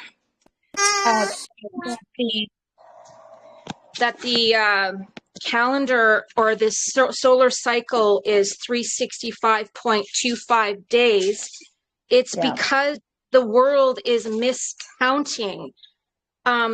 Day 365, for example, it should be replaced with 1, just like when we count Shavuot. We don't count 50 and then 1. 50 becomes 1. So it's 49 times 7 times 7. That's correct. That's correct. And just like Enoch, he was 365 days and then he was not. It's because the 365th day has to become 1 in order for the count to go again.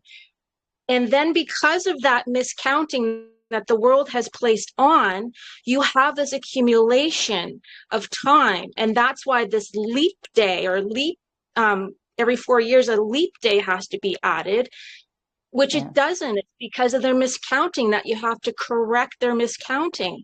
So that's what I've seen. I have the pattern in front of me in the spreadsheet that I've made, and I'm going to share it with Jeremy and Katrina, and then they can test it and present to the rest of the group. If so be, I'm just excited to show people what I see. So what you're saying is there's no divider day. You just go from 1 to 364 all through. Explain the divider day. So we see the divider day divides 364 from 1. So it's day 0 almost. It just like the seasonal divider days separate the seasons and technically are not counted, but they still are days. We see that because there is 365.25 days in a solar year, that extra day separates the last day from the first. And that's kind of his character. He just doesn't ram everything right into one another. There has to be a separation. And that's pretty much like what Genesis 1:2 is, the void before day 1 of creation. Yeah, I think it is the void. Yeah. And I also think that I'm not going to overly concern myself once you've run those 52 Shabbats. All you're looking for, the next thing you're looking for is, you know that at the end of the 52nd Shabbat, that you've got to distinguish between what is the solar cycle and what is the creation cycle. But I'm not going to get too overly worried about that, because of the fact that literally once you've passed the 52nd Shabbat, all you're now looking for, totally, the only thing you're now looking for after you've passed that 52nd Shabbat is solely the straight line of the shadow. Right. You could do that, or you can realize that there is a creation week being held. Wednesday, or not Wednesday, what am I saying? Oh gosh. Day 4 of that day 4 of that creation week. I can't get out of Babylon, and that's all I preach. Okay. Day 4 of that creation, in that creation week, just shows how and why it's like the straight line branch of the menorah. It's the, That's right. It's just a better way to take a look at what we're working with that happens every single year the same. Yeah. So if you do not use that extra day, you're going to be falling behind, right? And it's just going to merge, and Yah doesn't merge his stuff like that. He divides his stuff. So it's not like a...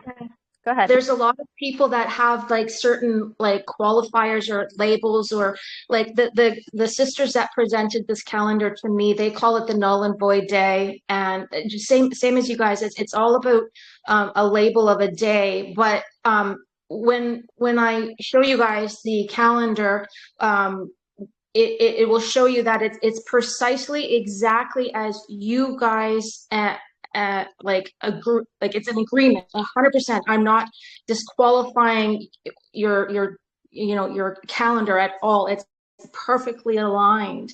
It's just the perception of what number is being assigned, and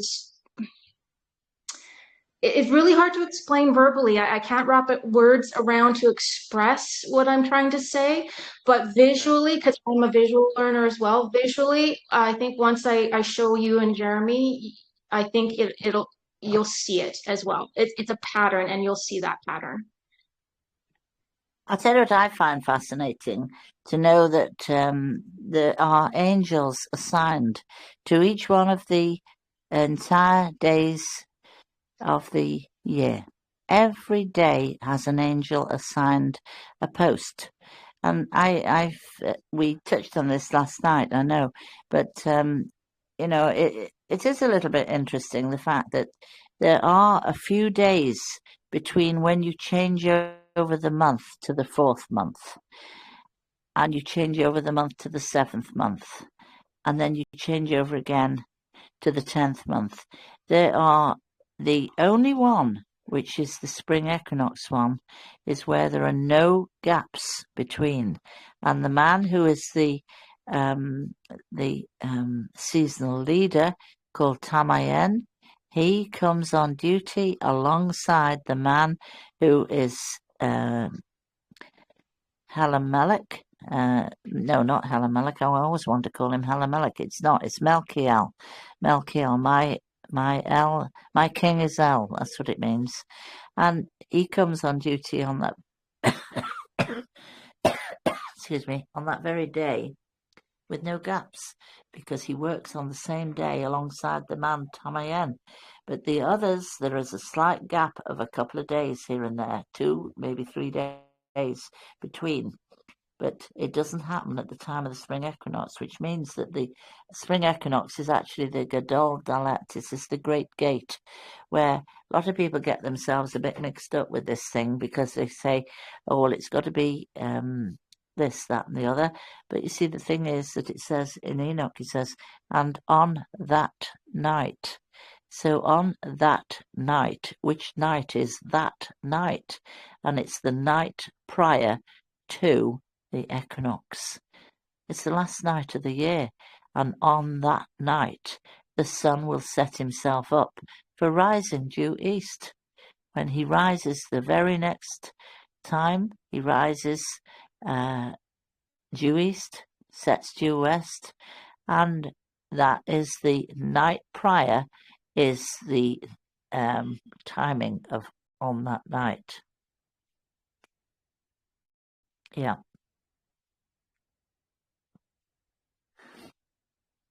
Yeah. A lot of people get themselves a little bit mixed up about that, and they think it's the following night, but it's actually not. It's the night which is the last night of the year prior to the sun rising due east. Yeah, I would agree. Yeah. That's why sometimes in America you'll hear people say, oh, we think the straight line has occurred. But in actual fact, it's because of what they're seeing with the on that night, when the sun is starting to get himself into position for when the straight line actually occurs.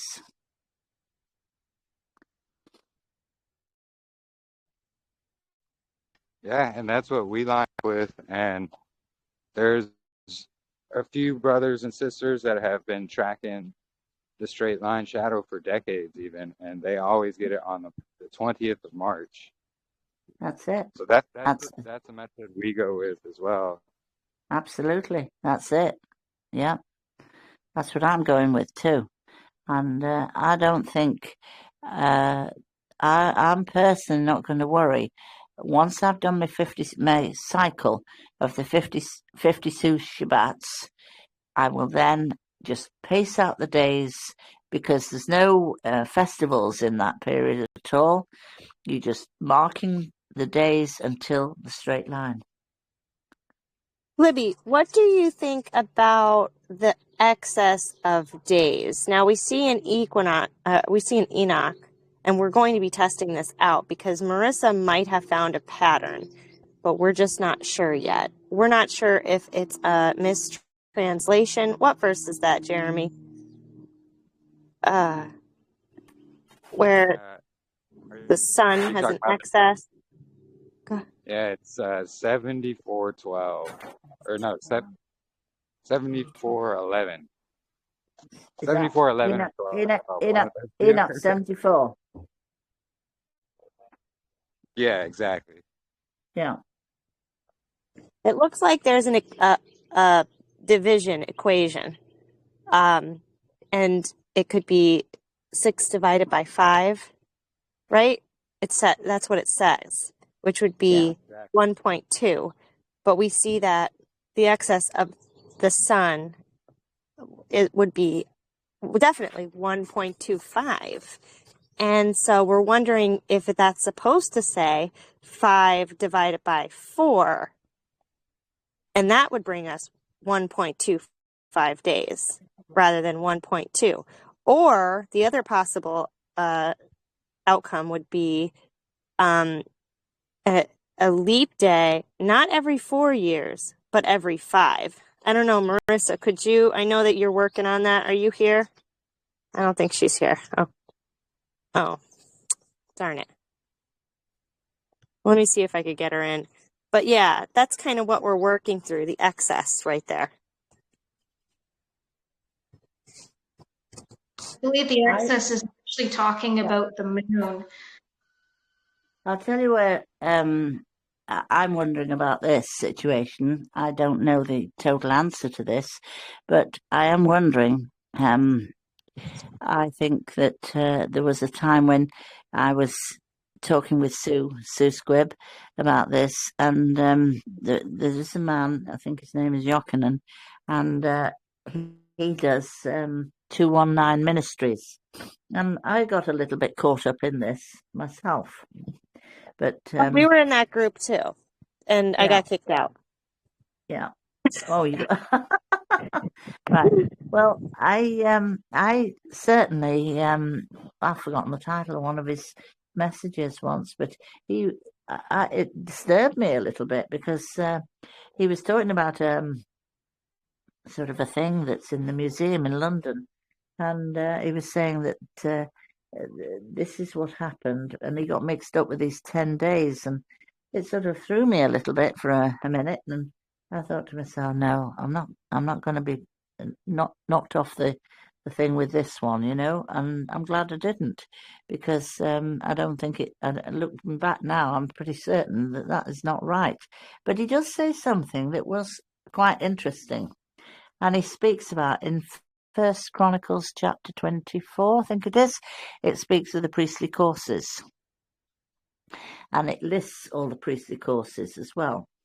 And I wrote them out one time, and I wrote out, now did I write out 6 years or 7 years? I think I did 7 years writing out the circuit of all of these priests, the names, and it became so interesting that even all of those names of the priests who were in First Chronicles chapter 24, every one of them, if you take them back to the name in the Hebrew, they all have a meaning. And I can't remember now exactly, but I think there was one called Jakim. I've probably pronounced that wrong. Jaki. It's either an M or it's an N. I can't remember. But his name means drawn out of water, as in a bucket. And he was trying to say that was at the time when the flood. And I thought, wow, you know, with Noah. And it was quite interesting, all of this. But one thing that did come out of that was, and oh boy, this was a puzzle, this was. In the Dead Sea Scrolls, they have found a little mark. What do they call it now? I've forgotten the name, it's gone. I'll think about it in a minute. This little mark is in the margin of the Dead Sea Scrolls, and they've puzzled over what did that little mark sitting there in the Dead Sea Scrolls. Why is it showing you the moon phase? And it looks very much to me as though why the Dead Sea Scrolls are showing a moon phase in all of this is the fact that in those days there was a tithing system going, and they had to know when was the first tithe, when was the second tithe, when was the third tithe. Those particular years were being marked as when the moon was in a particular phase, and they would be able to mark the phases. But it's not that people get themselves a bit mixed up, and they think, oh well, you know, it's showing a moon there, and they would say, oh well, there you go, you see, it's definitely the moon, but it's not. The moon, the basis of the calendar is not the moon. But I do tend to believe that there is a phase of the moon which is used in the tithing, and I think maybe in the Jubilee cycle, possibility, but I don't know that for certain. So that's exactly what we found is, so the moon phases in the Dead Sea Scrolls, they're actually author's insertions. What we find there is dukkha. But what our sister Marissa has done is she's done so much research in trying to figure out the moon, but what she's found is it's more in relation to the 3-year tithe and longer periods of time. I think And it's the tithe. Yeah, exactly.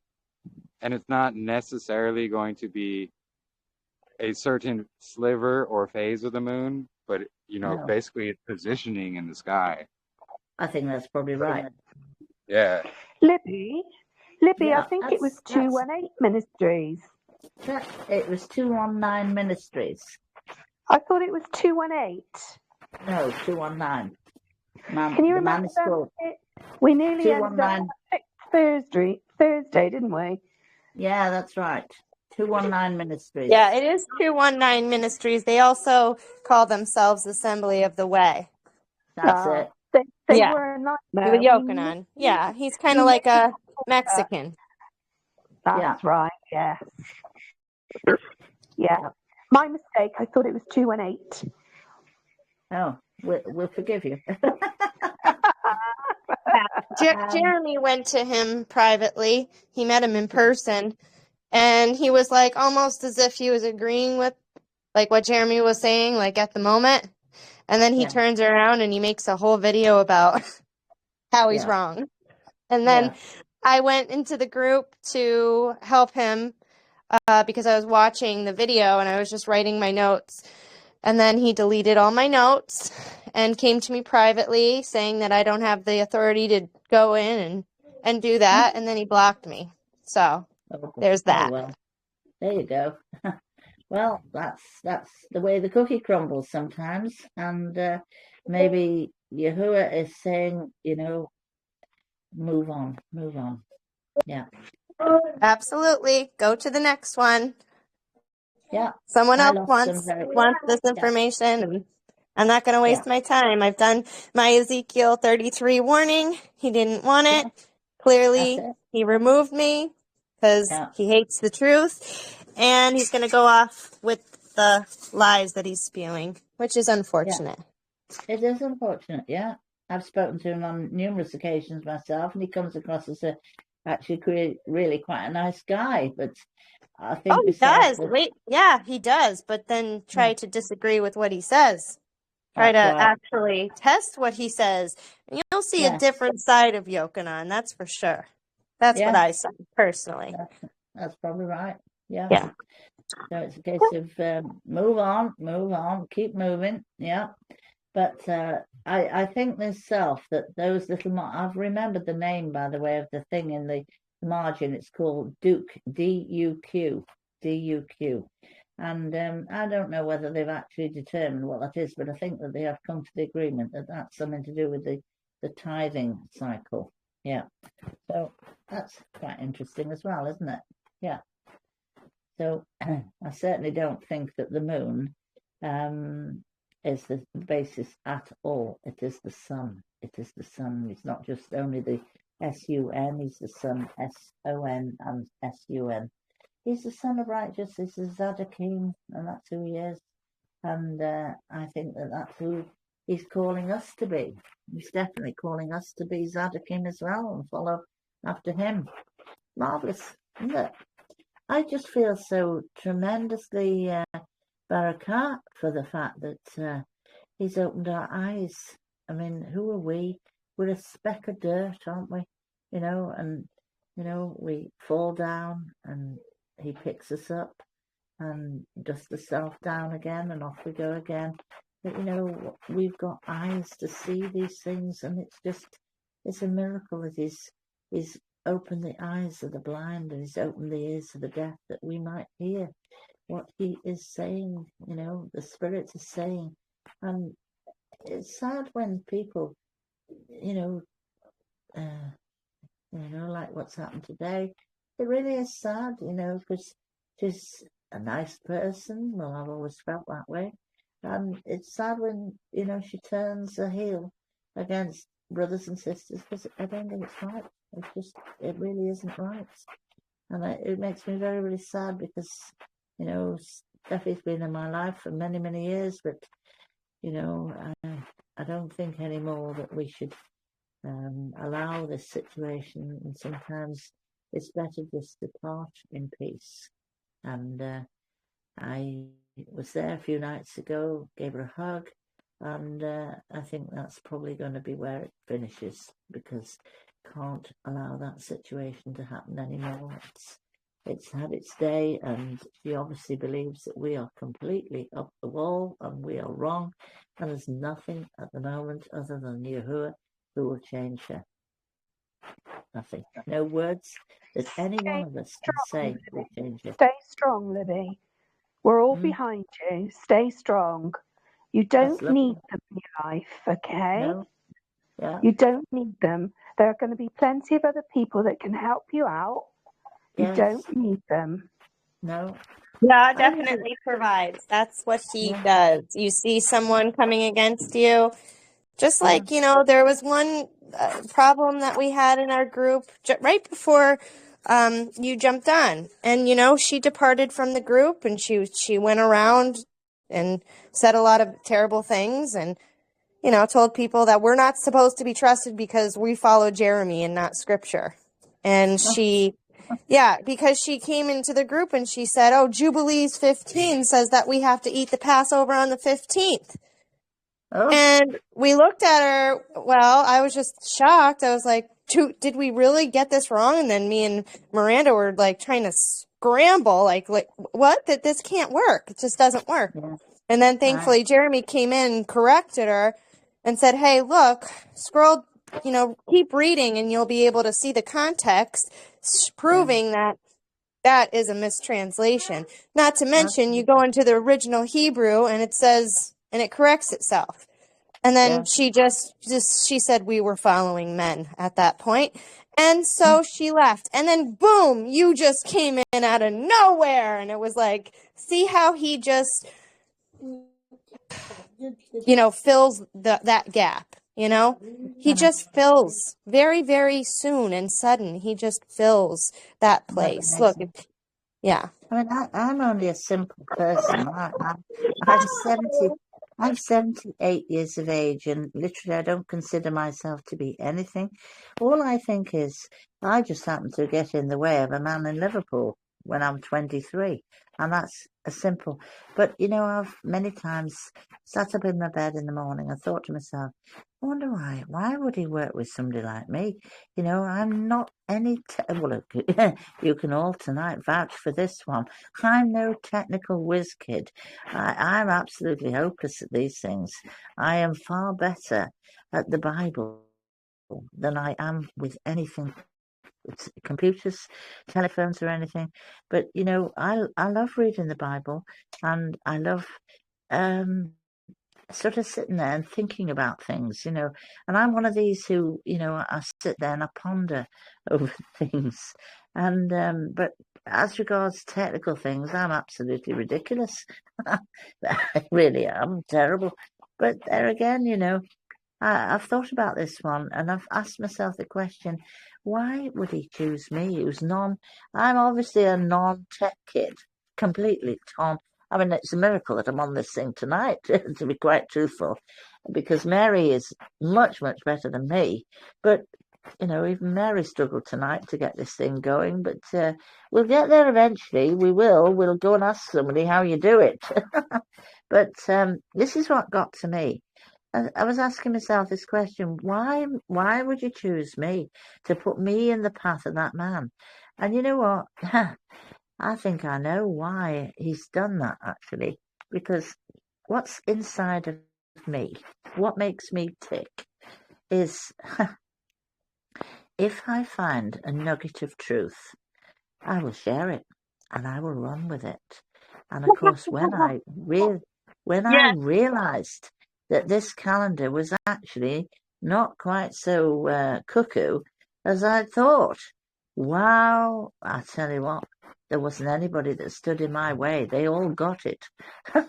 They had it whether they wanted it or not wanted it, and I would share it with everybody. But you see, that's what he's looking for. He's looking for somebody who's a mouthpiece. And Sue will tell you that, you know, on that field in Cirencester, you know, when we all sat round that field in Cirencester, and I mean, I'd never done that in my life. But you see, this is a funny thing, this is. I have had a dream going back to my 20s, and there's a place down south, not very far apparently, from where I was on this field, you know, trying to share the calendar with all these people, sitting in deck chairs around a field in a circle. And I realised that this dream was coming into fruition because I'd had a dream for many, many, many years, way before I was sitting in the field. And I was walking, think about this one. I saw in a dream one night myself, the street was quite wide, but there was a straight line down the street. I was walking on the straight line down the middle of the street. You know, you get in this country, I don't know what you get over there, but you get dotted lines, which means that you can overtake and go over and pass the next one. But I was walking down on this straight line, which was down the centre of the street. Either side of the street, there were houses, but they were detached houses, detached properties. But I knew immediately where the place was. It was a place called Melksham. Melksham is in Wiltshire, and it's down south of England. And I was walking down this street. There were detached properties on my left-hand side, detached properties on the right-hand side. But they were detached, and there were big gaps between the one house and the next property. And I don't know the time this was, but I just know that as I'm walking down the street, I have a loud hailer in my mouth, and I am calling out down the loud hailer, and I'm witnessing aeroplanes, and I see them flying low between the gaps from one property to the next property. And out of this loud hailer, I am calling out, and I'm saying, enter into your chambers and close the doors about you while I pour out my indignation upon them. And, you know, I never realised that all those years later, I would be sitting in a field, which Sue will be able to tell me if this is right or wrong, but I think it's a matter of only a short distance from where I was in Cirencester, that this dream in Melksham is where the dream was happening. And Cirencester, I don't think is that far from it. Yeah, you're absolutely correct. And I actually come from a town called Trowbridge, which is next to Melksham. Yeah. The next town to where I grew up is Melksham. And Cirencester, not far. And there's actually an RAF base. Oh, my word. I didn't know that. I didn't know that. That's the first time I've known that. It's absolutely incredible. I think that is telling me something tonight. This is real. This is absolutely real.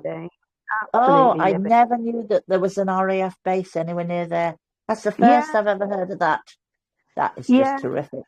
That's confirmed the dream. Confirmed the dream.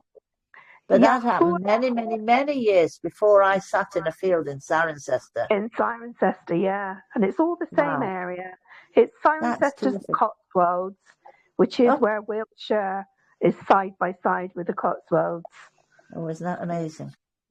And but I actually knew that it was, I knew it was Melksham. Yeah. Incredible. Oh, isn't it? But I certainly didn't know there was an RAF base there. I didn't know that at all. That's the name of it for you, and you can look it up on the map. Wowie. Fancy that. What's it called? I'm going to find out for you. It's not far away. Right. Oh, fancy that. But I saw the aeroplanes, and it was the sense in the dream was that we were coming to a point of war. We were coming to a place where the aeroplanes were menacing, flying one house to the next house, and I saw them between the detached properties where the gardens would be. I saw them between one house and the next house, and I'm walking down a straight line.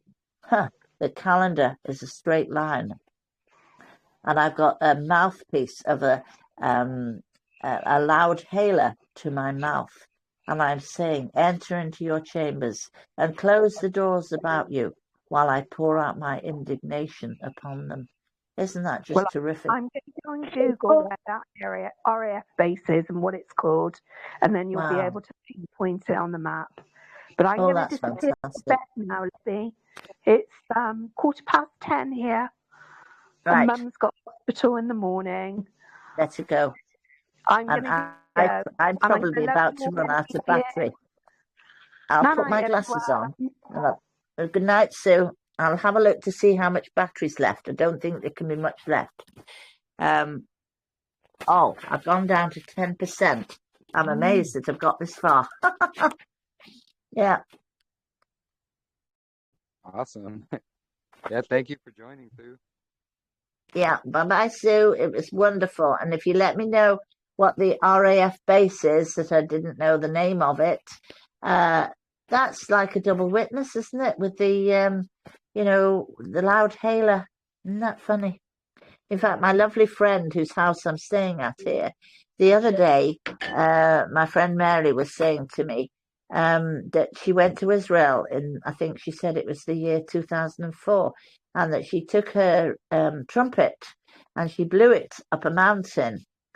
And I said, stop there a minute. I said, stop there. I said, this is just amazing what you're saying. Because I said, I think you need to Google something. Because I said, I think there's a scripture. I wasn't sure where it was, but it could be in Hosea. And it says, put the trumpet to your mouth. And now that this has happened with Mary, Mary is the most lovely woman, absolutely. And I'm not saying that because I'm in her house. She's not actually in the room right now, but she's a lovely woman. And Mary has been, I've struggled because of the fact that Mary was of the opinion that there was absolutely nothing wrong with going Sunday after Sunday after Sunday to these churches down in the town.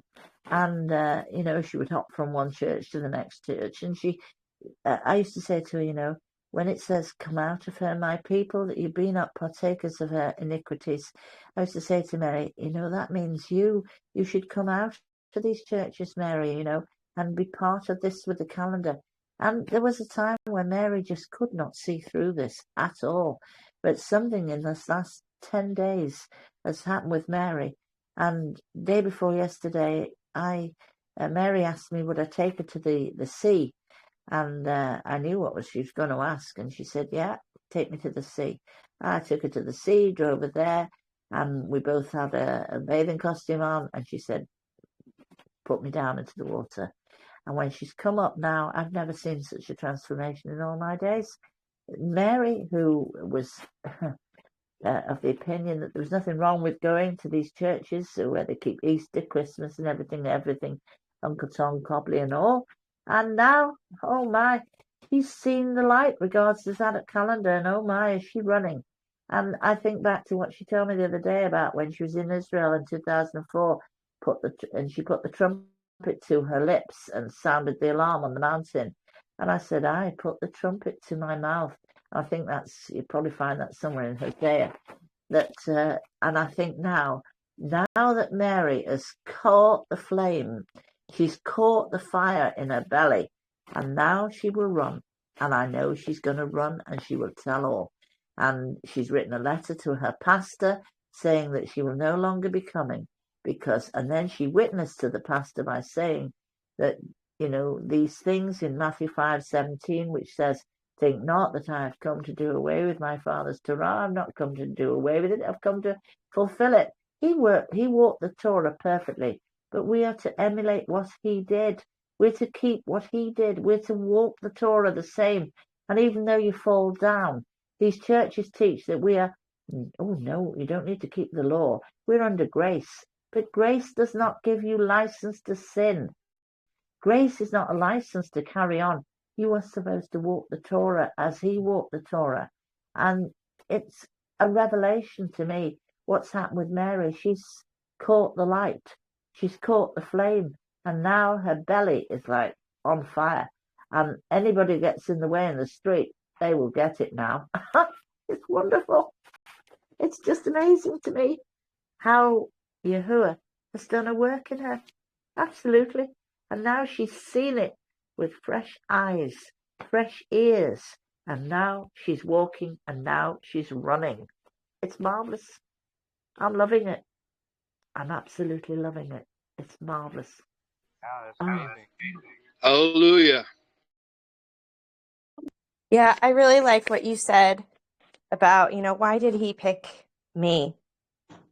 And my testimony is extraordinarily similar to yours, Libby, in regards to even having a dream. My dream was that I was working somewhere and I couldn't get back to actually do my job. And all of a sudden I heard a very loud noise. Sounded like a trumpet, shofar kind of thing. And we ran out. Everybody ran out into the streets and everything was burning everywhere. And I just kept trying to help people. The sound actually hurt their ears. And I just tried to keep going to person to say, no, this is wonderful. This is it. This is it. This is what we've been all waiting for. And, but yeah, I mean, I didn't come to faith right off the bat either. He took me down the vaccination rabbit trail, to help my son because he has Down syndrome, and, figuring out the problems with vaccines. And once I did that, I really feel like he said, oh, there's my girl, because I just didn't shut up. And I wasn't afraid to lose people. I wasn't afraid to be in the unpopular moms club. I was just trying to help other people see the dangers of vaccines. And yeah, I could just see him saying, there's my girl. There she is. She's coming out. She's ready to do the hard things and the hard messages that we need to give. So very similar.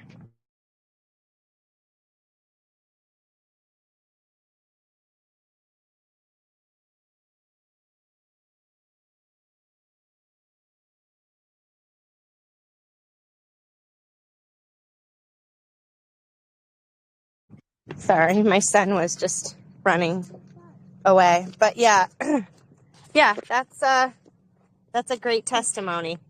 Here, Sissy. Thank you. Yeah, truly.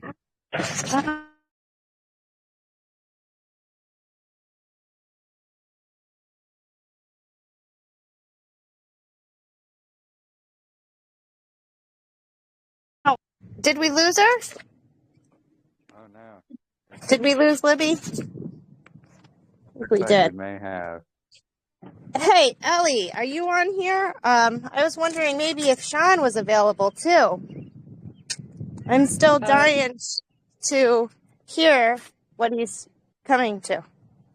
No, when I called him to let him know that there was a call today, he said, well, he got off work, he'd see about getting on.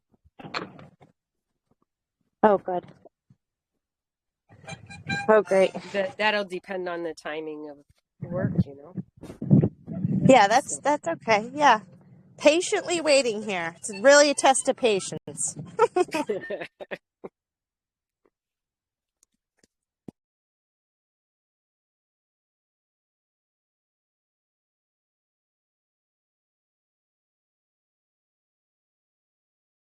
I told him that Libby was on and was starting to share and stuff, and he'd really enjoy that. So,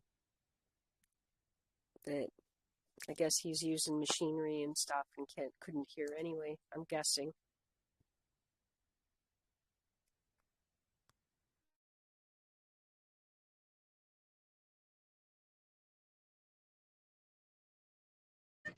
Did he mention anything to you about the way that we do the calendar as to kind of what, like, is he connecting any dots or?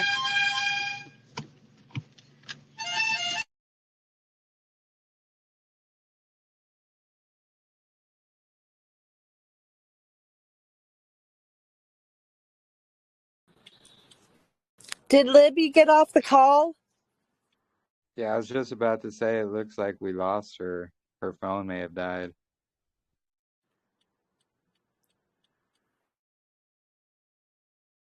She might still be talking and she doesn't know that she's muted.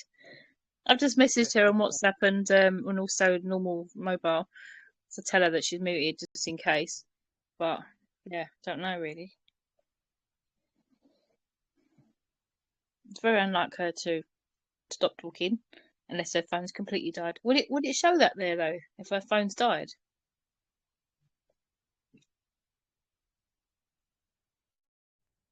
It may be, I don't know why it's still showing her if her phone died. Maybe it's some kind of connection issue with Telegram. But it does have that little, it's got like that little streak going across to show like she's not connected. Well, at least for me it does. Oh, is that like a line that keeps moving? Is that what Yeah, happens? yeah. Oh, right. It's like basically like the spinning wheel you see when things are buffering, like the same deal. Yeah. Hmm. Oh, Hmm. well, she always has great stories and great testimonies. Yeah. She might be just sitting there listening to us and waiting for everybody else to talk, and then it all goes quiet.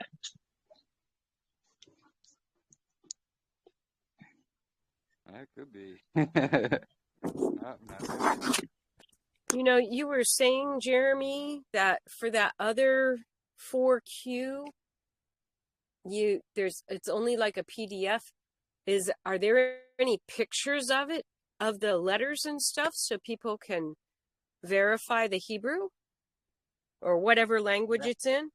Yeah, the PDF is in the PDF section in the other group, and it's I literally have it labeled 4Q324D, and Right. yeah, it shows the I mean, Hebrew. there's a difference, like between what Vermes did. Some people, they have pictures of the fragment, and then they have it in, the Hebrew letters, and then they have it in English. And I'm wondering if you have actually the pictures of the fragment. Yeah, it's in that PDF as well. They have pictures of the fragments as well in that PDF.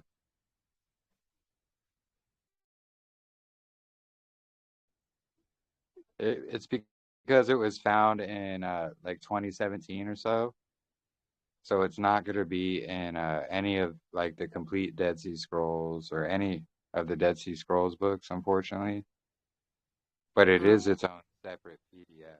And it's the one, it's labeled 4Q324D. And Okay, it's thank rad. you.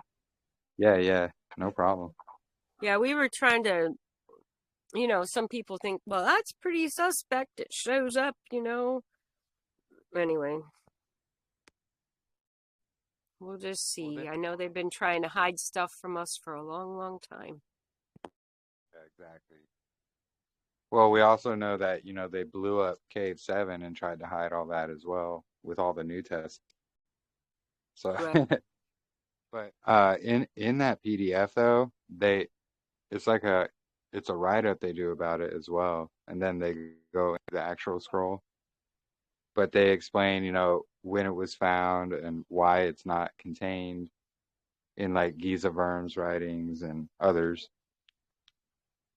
And they go through the translation of it. They show the pictures of the fragments. And basically what it is, it's the most complete fragments that have been found about the calendar. So like it basically describes the entire year, except for a few places where some text is missing. but it goes through the entire year, describing every month, the Sabbaths, the festivals, the first day of the month, the last day of the month, or the 30th day of the month, and also the 4 seasonal intercalary days as well.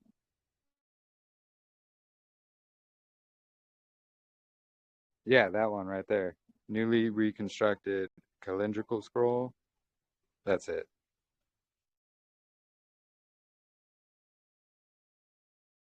Thank you. I think I'm gonna have to let you guys go, and maybe I'll be able to listen to it, the recording later. Have a good rest of the day. You as well. Thank you for joining, sister. Oh, my pleasure. I'm glad I went last night. I was tired. I looked at that and I'm thinking, why would he want us to tell if we want to join next Sabbath's call this early in the game? And anyway, that's how tired I was. I didn't register that it was for today until I looked a little while before the call started. It's like 2 hours? Oh, wow. Or 2 hours and 45 minutes or something. Because I had hit join last night and like, well, okay, if he wants to give me notice, that's great. And then I figured out it was today. So yeah, thank you all. Wasn't one of our first meetings on here like 9 hours long or something? The first few weeks were really 5 hours or something, or 9. Do you remember the ones? We had like a 9 or 10 hour one, at the beginning. Yeah, I remember. That was crazy. Yeah. Yeah, that was deep conversation for sure. Yeah, I'm sure we can all keep going on for days and days, Yeah, I better go because it's half. Well, I'm not going to go to bed. I don't go to bed until I'm like American time. I go to bed about 4 in the morning. And I don't really get. I have about 4 hours sleep. I don't need much sleep. But anyway, I'll go if everybody else is going. Yeah. Well, thank you for joining us as well. I'm glad to have you here, as always.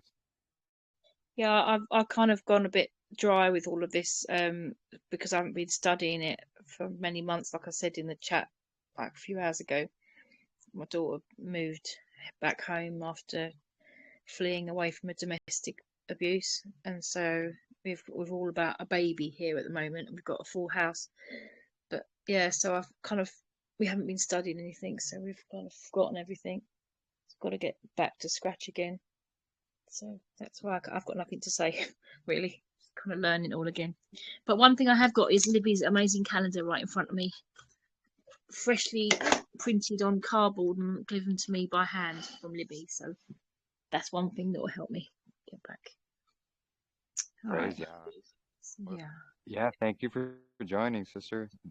Feel free to have or ask any questions if you have any. Yeah, we'll do soon. Okay. Bless you. Speak to you again soon. Shalom to you. Shalom. Does anyone else have any questions or want to talk about anything specific? I was just about to ask. Thank you.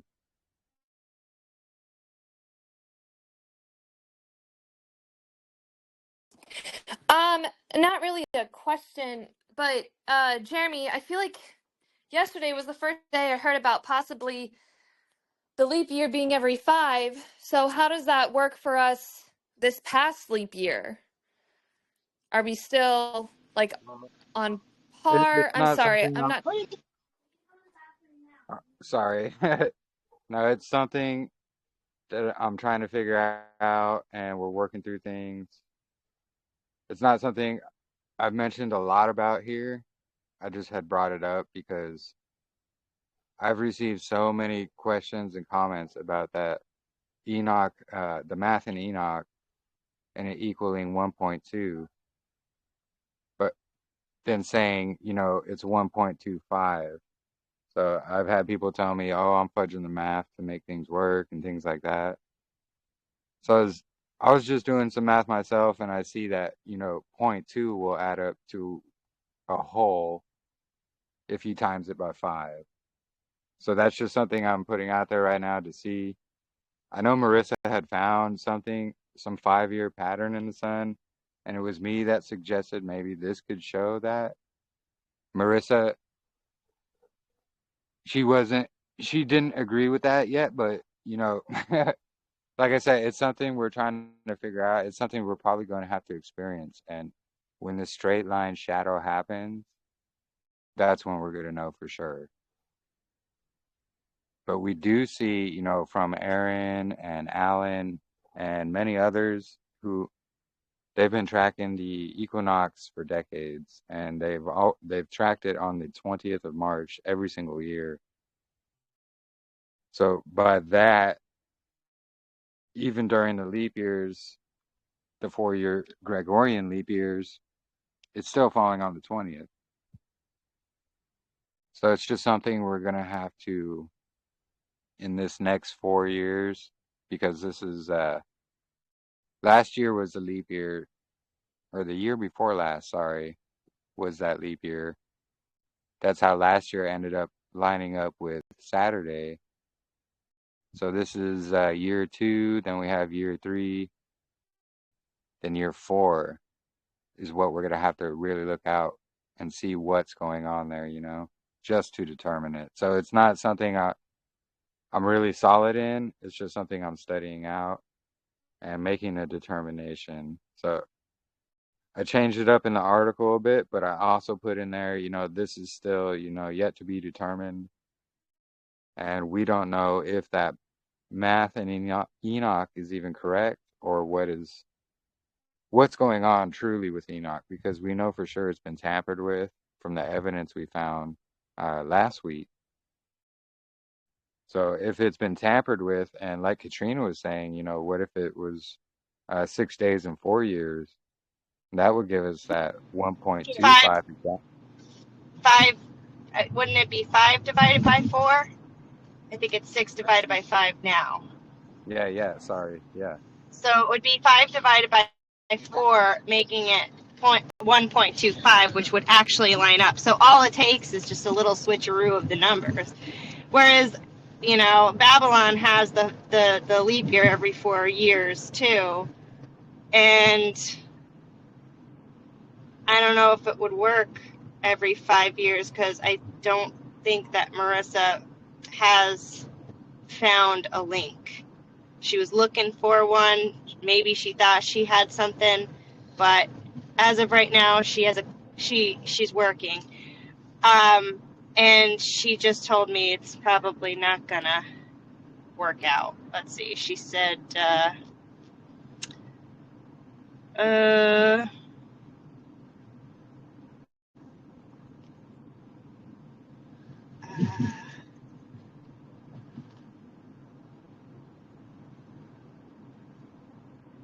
hold on a second.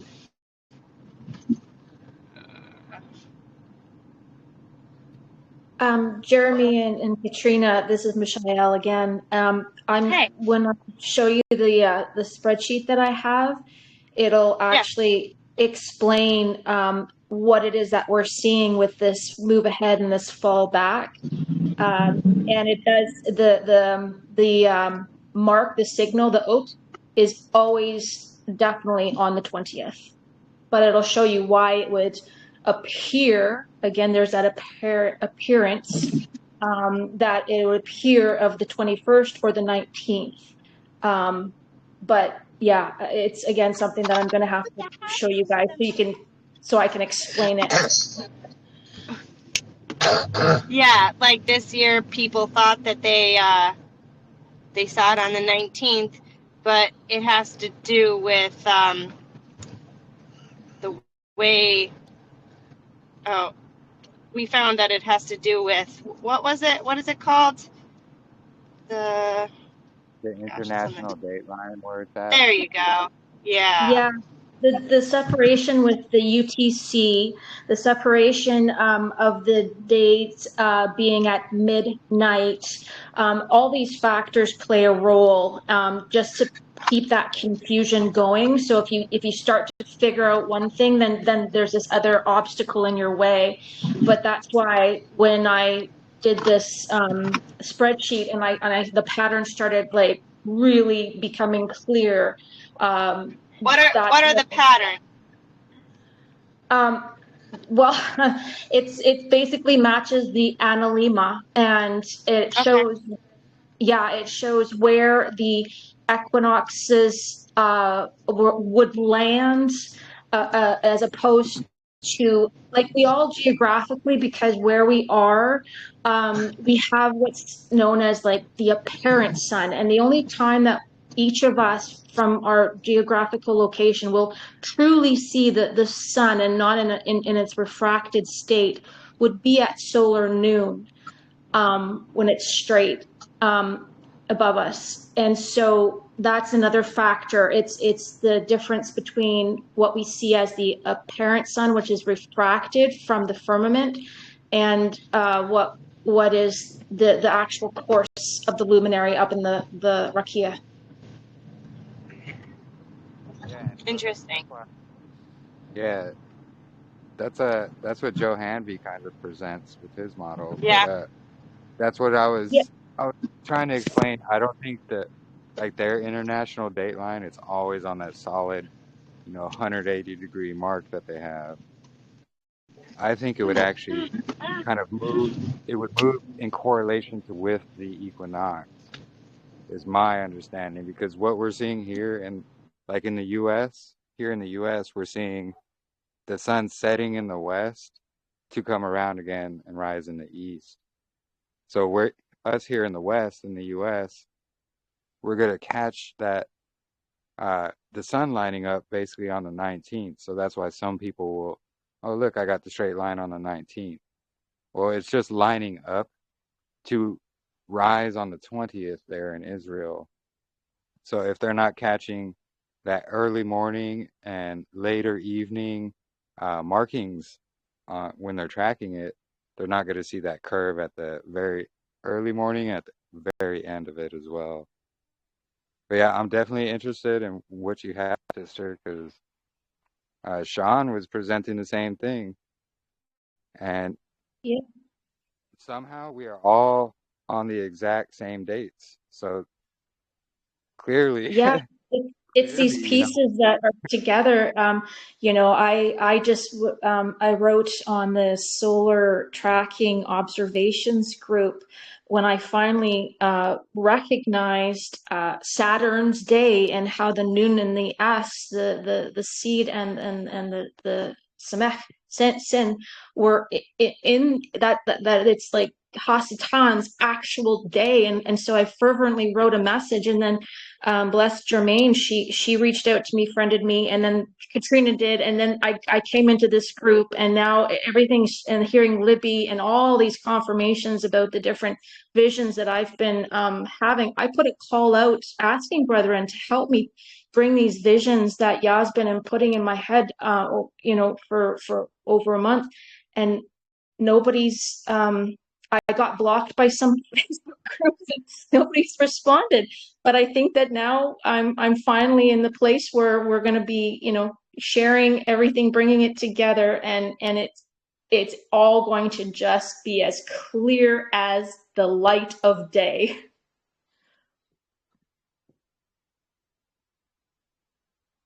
Hallelujah. Hallelujah. Yeah, that's the thing. Like, and yeah, people are just blocking us for telling them the truth. They're getting so vehemently angry. It's like, there's no need. Just take a look. Yeah, I know. Last year, I was presented with the on the Zadok calendar, recognized that we were going out of season, and so I followed a sister who had a great presentation, believing we had to go a week delayed. So last year I was off when it actually was supposed to be on Saturday's day. I was off, and then she apologized and repented, and I was telling her, that's okay. I take accountability. I followed you, and now you've presented something new. I'm testing it, and I'm feeling the conviction even stronger than when, I followed you last year, or through my own testings agreed with you last year. And since I also had to defend her on different forums, What's her name? I'm just curious to see if I ever worked with her. Christina Beauchamp. Is she on Facebook? No. Oh. She's I got to know her through a Discord group, and about 5 years ago, she was asking for help with studying the calendar, and I offered my help because I didn't have any occupational work. YAHUAH blessed me by foreclosing on my business 7 years ago, which led me down a remarkable path. But anyways, I had the time, but then we got moved into a home. We got relocated and got into a homestead. So I lost touch with her for 2 years. And then he brought me back in connection with her. And it's just been this outpouring of the calendar. I think it was a testing point for me with last year, defending the advancement of the week when so many people were being fixed on the Wednesday beginning on out of season. And then I think when it was proven that I at all costs, I'm just prepared to follow the truth, the scales dropped, and I saw that I had to actually get off completely the Gregorian calendar. Exactly. And no, I'm really interested in what you have to present because Sean was presenting the same exact thing you were saying. And Wonderful. Because I was just contemplating it. And I'm like, we're getting the exact same dates. Yep. So I wonder, because we know there's a prophetic calendar of 360 days, and then the yearly calendar is 364. Yep. And I wonder if that's what's going on there. Is like we have the same calendar exactly. It's just slight, like yours is like the 360-day thing, right? Like you get the 360 day and then you put the 4 days at the beginning and then it repeats. That's what you were trying to say, right? Yeah, like the 360, I see his prophetic calendar laid out, and then I see how putting those intercalary days, counting them, not reckoning them with the 360, but counting them afterwards, and how that places everything perfectly with exactly what you guys are following, what everybody's coming to this revelation of the true calendar. Yeah, and But if you put them at the end, I'm just so confused if they divide the 13 weeks. Wait, hold on. Okay. YAHUAH is talking to me. Like he's showing me what's going on with this right now as we're speaking. Good. It's just coming to my mind because, this is what Enoch, because he says, the calendar is 360 days, but then these 4 seasonal intercalary days for each season is going to make it 364. And then we have Daniel and Revelation both talking about 360 days. Yep. So I'm wondering, because it's the same calendar, no matter how you look at it. Like the way we do it, the way you do it, it's the same thing, same dates. Exactly. So I'm wondering if you guys are seeing the prophetic year version of it, and we're seeing like the yearly version of it, if you get what I'm saying. Yeah, I do. I think I actually had a brother reach out to me after I did post on the solar observations or tracking observations, and he said, "Oh, I'm glad I found you because I wanted to just let you know if you in fact did find a true 364 and not this 365.25, which we perceive."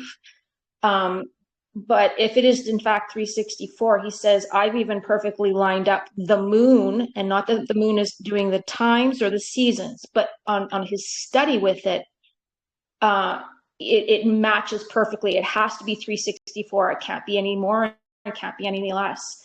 So I'm going to reach out to him afterwards and just see what he wants to present with that. But it is 364. It's just how we are counting it is what, and if we cannot invite the world's miscount into our into the calendar.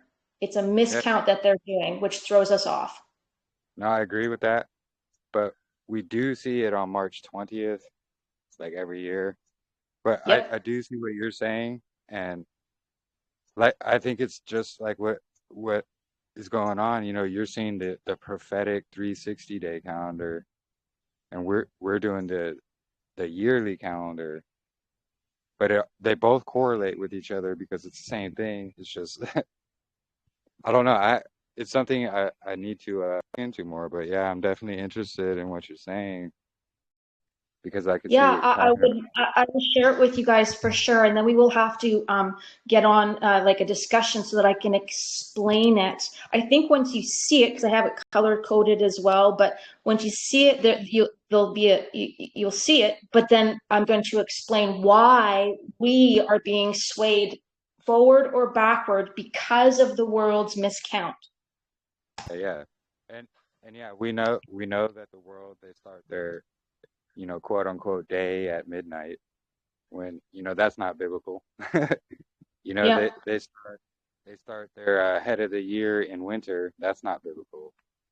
They have their Yeah. 7-day planetary unbiblical week, all named after gods. So yeah, we definitely agree right there. We're not trying to use the world system of counting.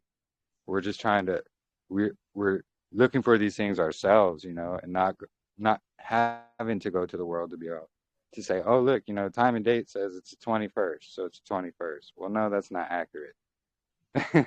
So Yeah, yeah. exactly. No, I'm excited.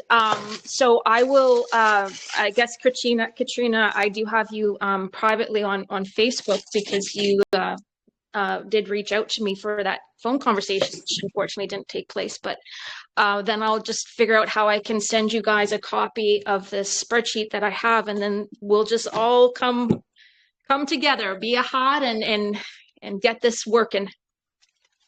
Yeah, for sure. Yeah, I really can't wait. I can't wait. I love testing. We all love testing everything. That's what this group is built on. Again, we don't mind you sharing it all. It seems like we're all on the right track. It's just maybe you found a way to maybe better explain it. It could be, or we'll see. We'll test it out. We'll prove it out. We have no problems doing that. Not like everybody else, but Yeah, wonderful. For sure.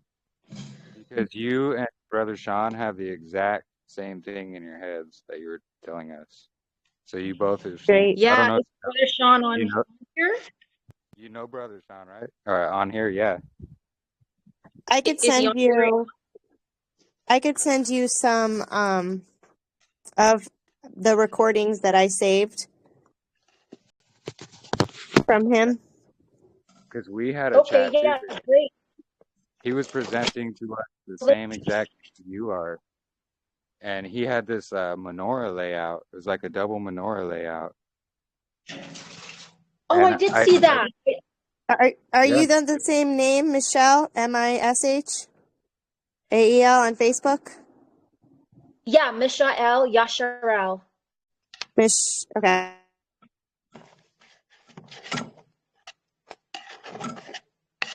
So you're the second person to bring that to my attention, and it's the exact same thing the other brother was saying. So I know that's Yahuwah saying you should look into this.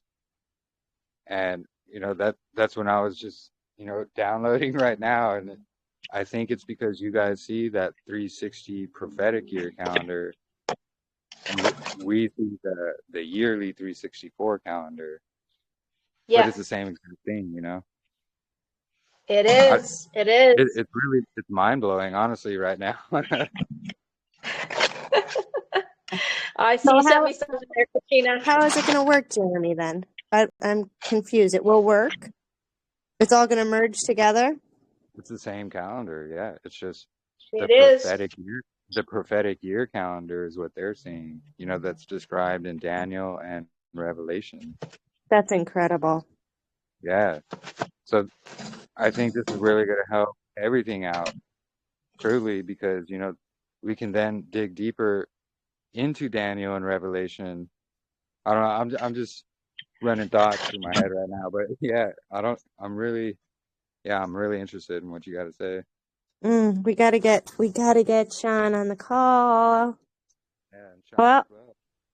yes, timing. I think maybe that's what's causing the wait, is for us to all sort it out. It's nothing short of a miracle every single day.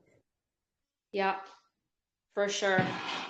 Yeah. Well, my Huge. going to be Libby, running out here. Oh my gosh, I didn't realize how low I was, but I'm gonna jump off. I will send a link to the spreadsheets, and then we will set up a time to review it together, and I can explain it further, and we'll go from there. Yeah, Wait, sounds good. I already sent you Sean's stuff, so you have it in your Facebook Messenger. Oh, I saw that you sent me some stuff here. Perfect. Thank you so much. Absolutely. Thank you. All right, my brothers and sisters, it was a pleasure to join you this day, and I just pray that more blessings will continue to be poured out upon the group, and that we will, in fact, come together in love and unity and be YAHUAH, and the truth will always be set free or set forth when we come in like kind. Yeah, I agree. Absolutely. Praise Yah. Thanks for joining, sister. All right. Shalom, everyone. Shalom. Wow, amazing. So yeah, I think you're right, Katrina, how's timing. And, now I'm excited to set up this chat and see what's going on and dig into it more.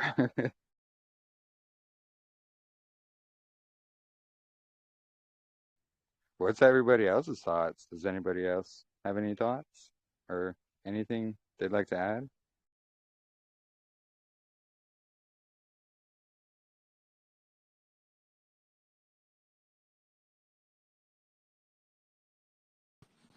Hey, Jeremy, can you hear me? Yeah, I can hear you. Shalom. Shalom. Just wondering so at the end of the year, so you've got the 12th month and you've got the last Shabbat, wouldn't it then just automatically start up again? Like the following day would be the head of the new month? How does that all work? Wait, repeat that again. Sorry. So the year is 364 days, and then so you've got the 12th month and the last day. Would then, and that's 364, would the new year then not just start again the following new year, just start again the day after? Or will there be days that we're waiting for the equinox? Yeah, so this is the confusing part, or it's hard to explain because it's kind of confusing, but there is so 52 weeks of 7 days is going to give us 364. Also, 12 months of 30 days plus the 4 intercalated days is also 364. So what happens is basically kind of like how you lay out bricks. Like if you're building a wall or a house, you give them that overlap. Like the bricks are each the same length, but then the top brick's gonna overlay further out than the one it's sitting on. You know what I'm saying? So Yeah, I think so. Yahuwah, okay. So basically, Yahuwah, he started the counting of days on day 1, week of creation, because we see that by, day 1, day 2, day 3. That's his counting of days. So that's where the yearly 364 count's going to happen, which is going to go with Jubilees 630, where it's saying the 52 weeks of years is bringing in the 364-day count. And so we know day 4 is going to actually be the head of the months. So day 1 of month 1 starts on day 4. That also equals a 364-day count. So if you start a 364-day count on 1 of month 1, it'll also loop back around, and that 364 will be on the 31st day of the 12th month. So what we see basically is there's 2 different counts, but we're using one of them for the yearly count. And then the month is going to finish itself out to end up on day 4 again. And that whole cycle, it's like a wheel within a wheel, basically, is what's going on. Kind of what Libby was describing earlier. It's this wheel within a wheel that's rotating. So if you have basically, where you connect the end of the circle to each other just to create a circle, and then you have a bigger wheel outside of that with the same thing going on, they're just slightly, off-centered from each other. It's still going to keep that pattern if you spin the wheels and they're connected to each other. Yeah. Have you seen? Yeah. So have you? Is this the first year you've been doing the calendar, or have you done it for a couple of years? Well, I've been following the Zadok calendar since late 2017, 2018, but this is the first year that we've seen the divider day, is what we call it. It's the 365th day that's not really counted in the year. We see it as, the day Job alludes to as his birthday, because he says, let it not be counted in the months or the years. It's also what we see in the Dead Sea Scrolls as well, when they say, after that last Sabbath is added. And when we go from vernal equinox to vernal equinox, it's always, on March 20th, which is 365 days. So You have what a the straight tendency to say, to combine that, Jeremy, if you could say what it just says in the text, after the last Sabbath, blank is added, a day. Well, Yeah, it says, yeah, but you're merging it, and there is a word right there that's supposed to be there. Yeah, So it's not like after the Sabbath is added, it's after the Sabbath, a day is added. yeah, exactly. Yeah, because it doesn't sound right the way you're saying it. Just saying. So 12th month, 364. The last Shabbat on the 12th month. Are there normally a few days in between before you see the straight line equinox? Yeah, so the last Sabbath will happen, and then that next week that it's going to go into, that's when the straight line shadow will occur, and that's always going to mark how day many? 4. Yeah, and how many days is there normally that you see kind of not days? Like that aren't counted in anything. So for sure, it's just one every year. Oh, it's just one. Okay, Yeah. Interesting. And then every 4th year, this is what we're still trying to determine. So every 4th year is where that second one's going to come into play. Or it could be every 5th year. This is something we're still trying to work out and trying to determine. But, the Gregorian adds that leap year every 4th year. But the straight line shadow still always happens March 20th, which is really interesting. Yep. So, yeah, that's something we're going to experience as a group here, and figure that out for sure. Right. So like we don't have all the answers. I don't think we ever will, but each week we do. Because my understanding would be. Yeah, because it's just interesting. You would just think that obviously, you've got the 12th month, the last Shabbat, and then it would just automatically roll around, and then just, the following day after the last Shabbat would just be day one again, and then you just start counting again. But yeah, obviously that's not the case. Yeah, yeah.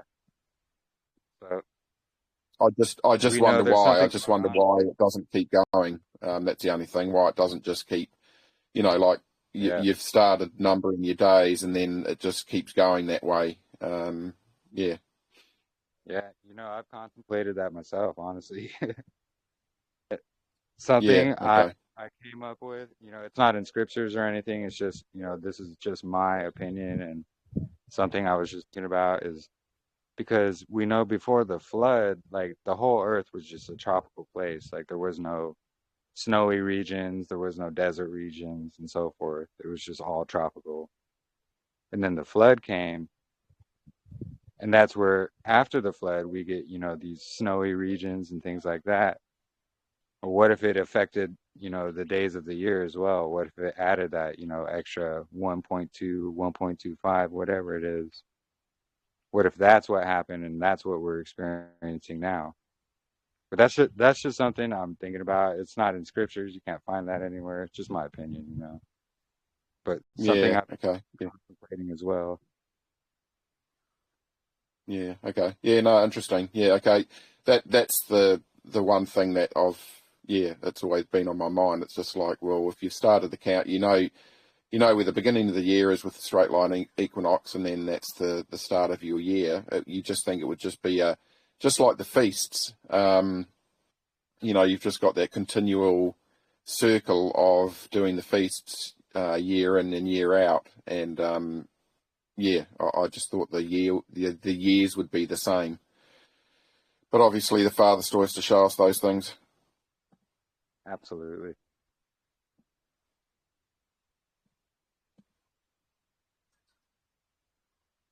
Yeah, it's definitely Did not a. Oh, sorry. Go ahead. Yeah, sorry. I wonder what did anyone ask Libby that? I wonder what her thoughts are with all of that. That's a good question. We'll have to We'll have ask. to. Her battery obviously ran out, did it? Yeah, I think her battery died. But yeah, Her it's battery definitely a good obviously ran out, question. did it? Yeah. Okay. We'll have to Yeah, her ask her that. If somebody can ask her on.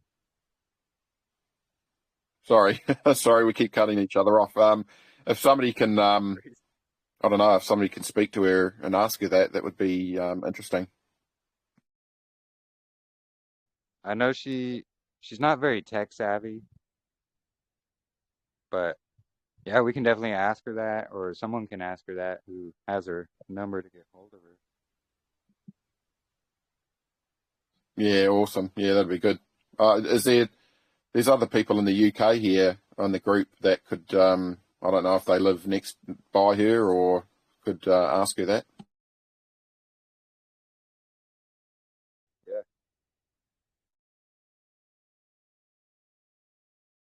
So yeah, we do know something's going on there because we do have that, 365-day period between the vernal equinox and vernal equinox. So I don't know if something happened in the days between, the flood and now that is giving us this, extra little bit a day. But we do see, the sons of Zadok did record things about it, and it may be fragmented out, but we do see, after that last Sabbath day, a day is added. So yeah, we're trying to figure it out as much as everyone else, but we do know for sure, just with all these confirmations, not only from other brothers and sisters, but what Marissa has put in the stars, things like that. We can see we are on the right path, and narrowing everything down to get it figured out. And I think it's going to take us coming together as a group, just like we've been doing, to do this. Because not one person can figure it all out on their own. I've learned that. And then you see all the groups Yeah, pushing no, together. Yeah, and it's just like one person trying to do it all. And like I think that the problem. We really have to come together to try and figure this out for sure. Yeah, no, it takes a group. I've noticed that because I've been looking in the calendar for a few years too, and last year I was doing just the Zadok calendar without having keeping the Shabbat on the Saturday, the pagan Saturday, and then discovered you guys. But when we were searching, it was always, we found things out, and then, you would get snippets from other people, and and I think Yah does that so, no one can boast that, hey, I've got it all. We have to remain humble and realize that Yah is in control, and that, he's the Almighty One, not us. Absolutely, I agree. Because we do see ones, they've been doing this by themselves. And, we call them gatekeepers because they do have, prideful attitude and, I have everything right. You can't teach me anything different type of way about them. And it's really interesting because, like Sister Erin and Nick Vanderlee, they all have, Aaron has the same count as we do. Nick is slightly different, but they have this aura of pride about them, and you can't teach them anything. They can never be wrong. They can never be proven wrong, no matter what evidence you point out to them. They're just gonna ignore it, blow it off, and get upset. But it's weird because they do have pieces to this puzzle for the calendar. It's just you have to be very careful when you're watching and listening. Yeah, I don't think anyone could be. I mean, no one should be. No, I mean, no one should be prideful or arrogant because, like I just said before, it needs to be. Well, it's normally a group of people that come to different, that find different pieces of the puzzle, and you can't say that you've got it all because we just don't. Exactly. And that's what we try to avoid being prideful and saying we got it all. And we always give the credit to Yahuwah. Like it's not my calendar, it's not Katrina's calendar, it's not anybody else's calendar, it's Yahuwah's calendar. We're just all coming together to try and figure it out, humbly and reason together through scriptures. Yep. Yeah, no, that's right. We always have to give the credit to him. Even the stuff I'm going through, with my wife leaving and stuff, and the peace that the Father's given, and people are telling me, not blowing my own trumpet, but just saying how you're dealing with it is amazing. But I need to make sure that I give Yah the credit because it's not me. It's not me having this immense peace with regarding all of this. It's Yah giving me this peace because with what's going on at the moment, really, if my flesh was to take hold, I would be out there ripping heads off. But yeah, it's only Yah that's given me the peace, and he needs to be given the credit for that. Yeah, for sure. And I'm keeping you in my prayers as well, brother. I've been through that situation myself, and it's not easy. So I'm definitely praying for you. No.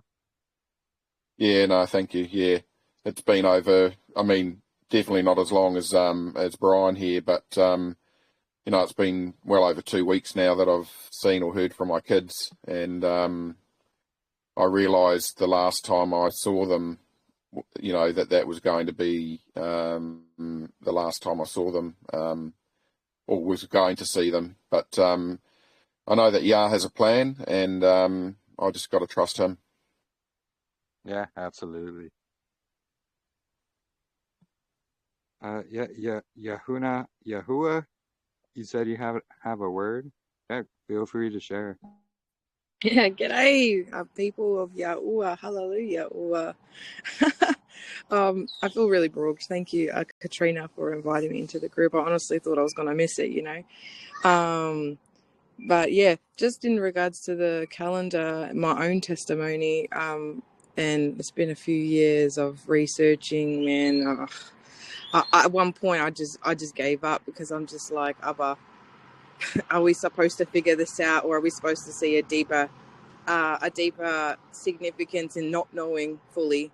But I do know that not knowing makes me strive more.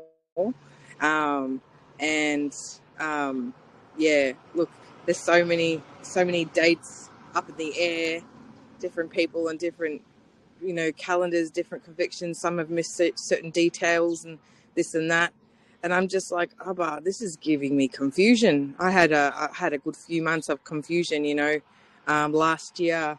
And I'm just like, Abba, I think I got to leave this. I got to put this down. I got to give this to you because it's taking my shalom away. It's taking my shalom away. And the minute I did that, he was more clearer with me. I don't know. I think this is a part of sin, possibly. Um, man has messed up so much, and Abba knows these things. The thing is, though, they couldn't get it right then either. They had one time zone. We're now scattered sheep in different time zones, different days of the equinoxes, this and that.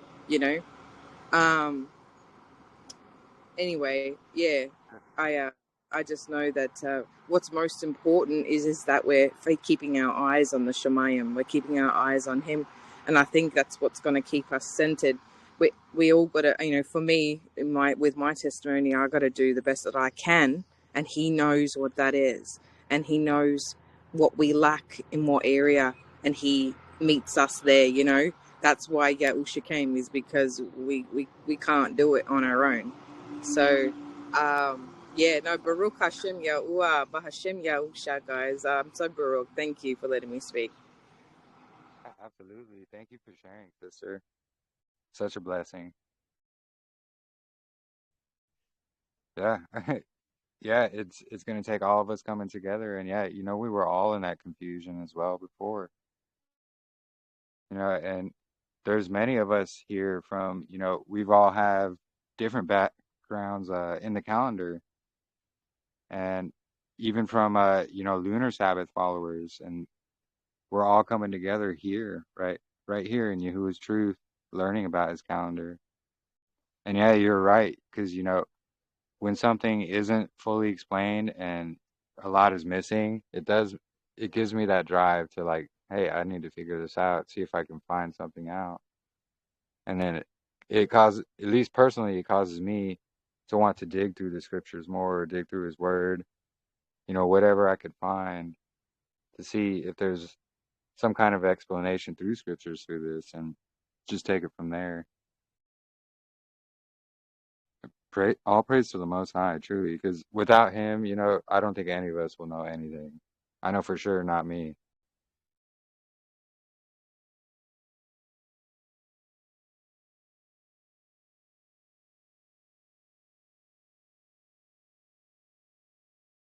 Yeah, awesome. Now, does anybody else have any questions or anything else they'd like to share?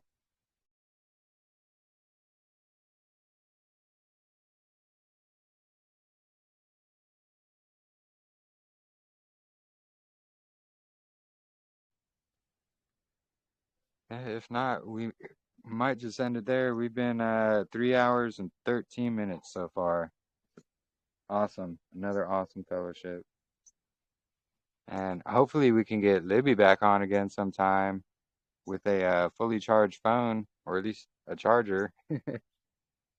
And we could hear more of her testimonies. Such a blessing to have her here as well. Hey, Sarah, shalom. Saw you just joined. Yep, shalom to you all. I didn't even know you were having a fellowship, but I was texting with Greg, and he said there was a fellowship, and I was like, oh, I'm going to go take a look. Yeah, we had Libby on again. She was giving more of her testimonies. Really amazing. Oh, You know, she well, she I'm catch. I'm catching up on yesterday. So she was on today too, huh? Yeah, yeah. Oh It's really wow, I bet that. remarkable because yeah, she said she found this calendar, this method when she was 26 years old, and she's What? 78. Yeah, What? She's been yeah, doing it for 50 some years? yeah. Oh my Crazy. gosh. Well, Really. I'm sure she has it down. Yeah, she's Wow. been doing it that long, so yeah. Well, I I've been. consider her an elder for sure. Oh wow. Well, I've been catching clips from yesterday, and so when I saw that you were having a group today, I was thinking, oh, I'm sure I missed a lot, but I'll see what I can get. Now, from my understanding, she was on a panel with a couple, like with Eddie Chumney and Avi Ben Mordecai. When was that? No, she was on the panel with Pigeon and Eddie. That was during their Sukkot last year, and they Oh, kind of sprung it on her, and thankfully she was prepared. She explains it in the first conversation. It's really good. We do have it uploaded on YouTube, so check out the whole thing. It's so, I mean, she's just absolutely solid. I I've been mean, catching clips. I've been catching yeah. clips from your post, and I thought I need to just listen to the whole thing. Just do it. She's so stinking cute. Oh my Oh, goodness. Like she's trying to figure it out today. She's so cute, but she's wow. so with it.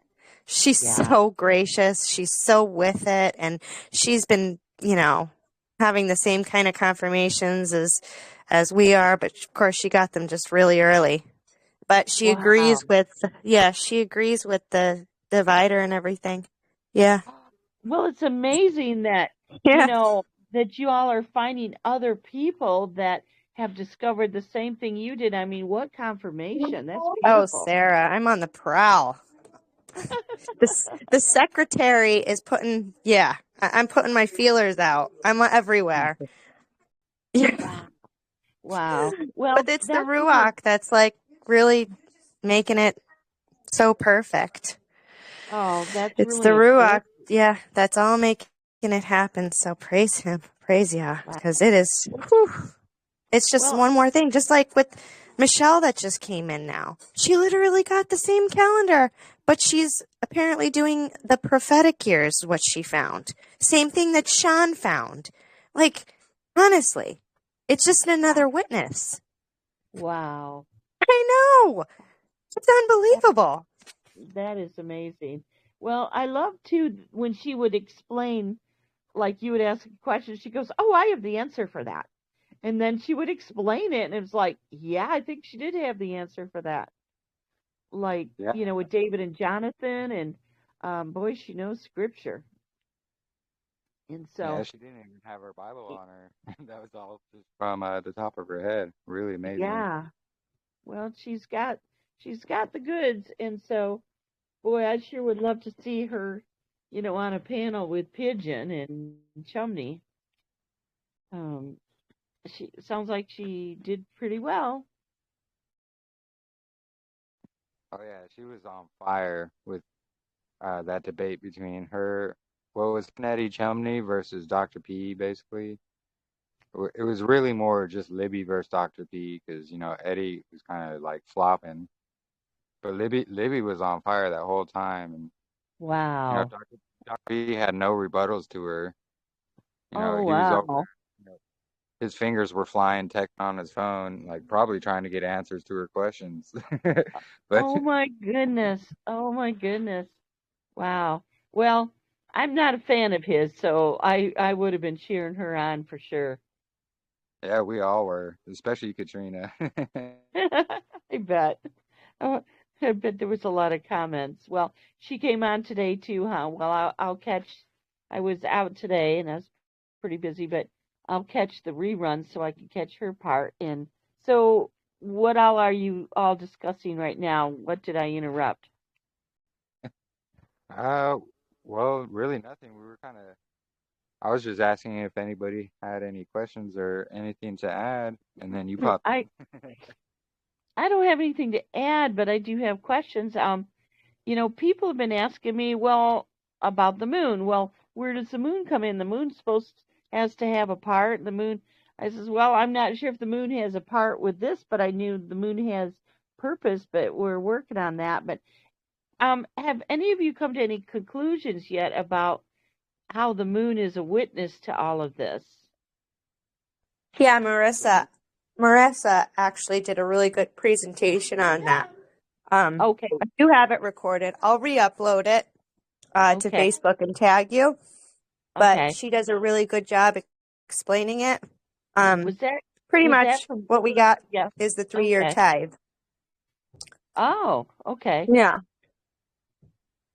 Yeah. So it's a 3-year cycle. Well, I've heard people talk about the 3-year tithe, and so it has something to do with that, huh? Yeah, Okay. Jeremy, you could Well, probably explain it better. well, But Yeah, so basically what Marissa found is it's going to line up with what we're seeing with the 3-year tithe. It's not going to be about what phase of the moon or what sliver. It's just where it's rising and setting in correlation with the sun and to whatever gate, you know. And okay. also, we are finding it's more for agricultural timing and keeping longer periods of time as well. Like for a jubilee, for example. Like we're still figuring this out, but you know, Marissa has found it's going to bring in the 3-year tithe, the crops, and longer periods of time. Okay. yeah, like what's that verse that's talking about where they translate YAHUAH to what is it? Month. And oh yeah, what was it? That was in Job, Jeremy, and it's so funny. It's actually talking about illumination. So it is used to track something like the. You know what you could probably explain that better. Yeah, yeah. So they do. It's not. It has Yirok in it, but it stands for a lunation or a lunar month, basically. So we do see they use lunations to keep track of certain times, not necessarily a year, but different other parts of time that it's tracking, like the 3-year Okay. time, things like that. Like So it's not being left out, but it's definitely not to bring in the Sabbaths and the feasts. yeah, exactly. Yeah, we're not tossing the moon out. We're not kicking it to the curb and saying, "Oh, it's useless." We know it has a purpose, and we know it does come in as a witness. Exactly for what we're still determining that, but you know, we're narrowing it down. And Yeah. by we, I Well, mean, you know, Marissa mostly. 'Cause yeah. she's put in a lot of work for it. But Well, praise Yah. she really likes the stars and studying the stars and I've heard her some. Now, was her talk about the moon yesterday or was it last week or at a previous one? It was last week's Sabbath fellowship, I believe. Oh, okay. I must have missed that part. Yeah. Okay. She presented, Now, I think go it was ahead. only like a half hour, 45 minutes she was presenting. So it Okay. wasn't that long out of it, but yeah, it's in there. Okay. All right. Well, we'll have to listen to that and study that. Now, I'm going to listen to the whole thing, you know, when it's reposted on Libby, so I can catch everything she said. But um, Katrina, you said that she's aware of and believes in the Divider Day, which is awesome. Now, does she call it the Divider Day, or what does she call it? Well, I don't know. I mean, people have she said was not aware. She wasn't aware of it. Oh, I don't think before. No, it just was a confirmation to her. Oh, okay. It was Okay. just like a nice little bow because what she was doing was just after that 52nd Sabbath, that was it until we see the equinox. So Okay. she wasn't, yeah, so she didn't really know about the equinox holding creation week, but now it's all making sense to her. Oh, yeah.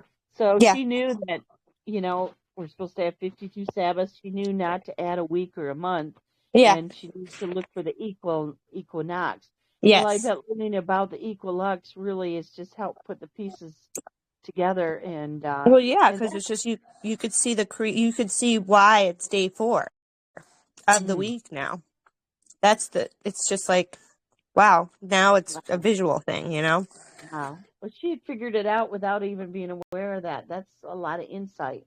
That everyone's coming in from all different kinds of directions, finding the exact same thing. So it's pretty amazing. Yeah. That's And it's nice exciting. working together with people that, like Michelle came in today. She's like, I want to present something. And we're like, absolutely. Okay, now Michelle new to the group. Michelle is coming at it in a different way. Okay. Yeah. Mm-hmm. Okay. But what she was presenting, was it correct? Was it good? It lines up exactly with what we have as well. Okay, It's okay. Well, so I'll be looking forward to the replay. yeah, listen to the replay for sure because I think because Michelle, sorry, she found, and what her and Sean, I believe, found is the prophetic 360-day year, but it fits right on top of the yearly 364-day count like we have because the same dates, same time, same everything. It's just what they're seeing is instead of having those 4 divider days at each season, they put them at the beginning of each year. Okay. So we're still going to talk to them and figure this out because that's what I'm determining is I think they're seeing the prophetic year and we're seeing the yearly count, but it's the same Okay. thing. I know it might be a bit confusing. Sorry. Well, We're there's, still determining. there's probably still more to learn, and so this whole walk since I figured out last year that something's up with the timeline. I mean, everything I've learned is just got me closer and closer to where we're at now, and there might be more pieces of the puzzle yet to learn. Oh yeah, for sure there are. I mean, how fun is that? It really is, truly. It's exciting. Yeah. Well, life, in Christ is exciting. There's nothing boring about it.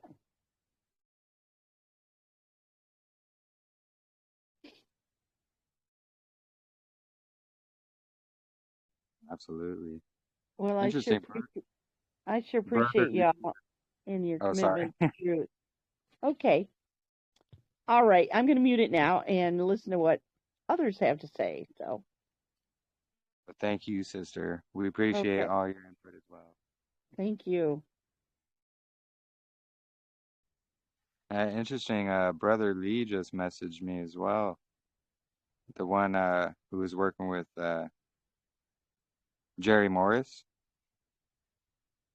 He ended up leaving the group for some reason. Yeah. Has After, he come around at all? yeah, he just asked for the invite to the meeting. Oh, that's wonderful. So yeah, maybe he's gonna come back around and yeah, he had a lot of good stuff to add too because he's the one that shared that Testament of the 12 PDF with all the that other stuff in it that we found that has to do with the moon and everything as well. That's great. Well, he knows, he knows where you all stand and that he's not going to sway you to his calendar. But he does have some good stuff to add. Yeah, I agree.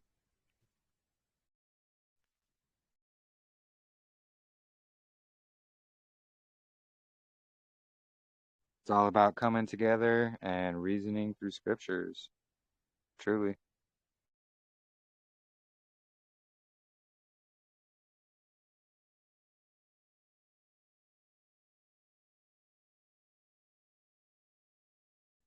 So yeah, I pray he comes back. It'll be nice because, he did have some good information, even though he doesn't quite see this calendar yet or this method because he is on the Zadok calendar. It's just he does the whole week intercalated every so many years.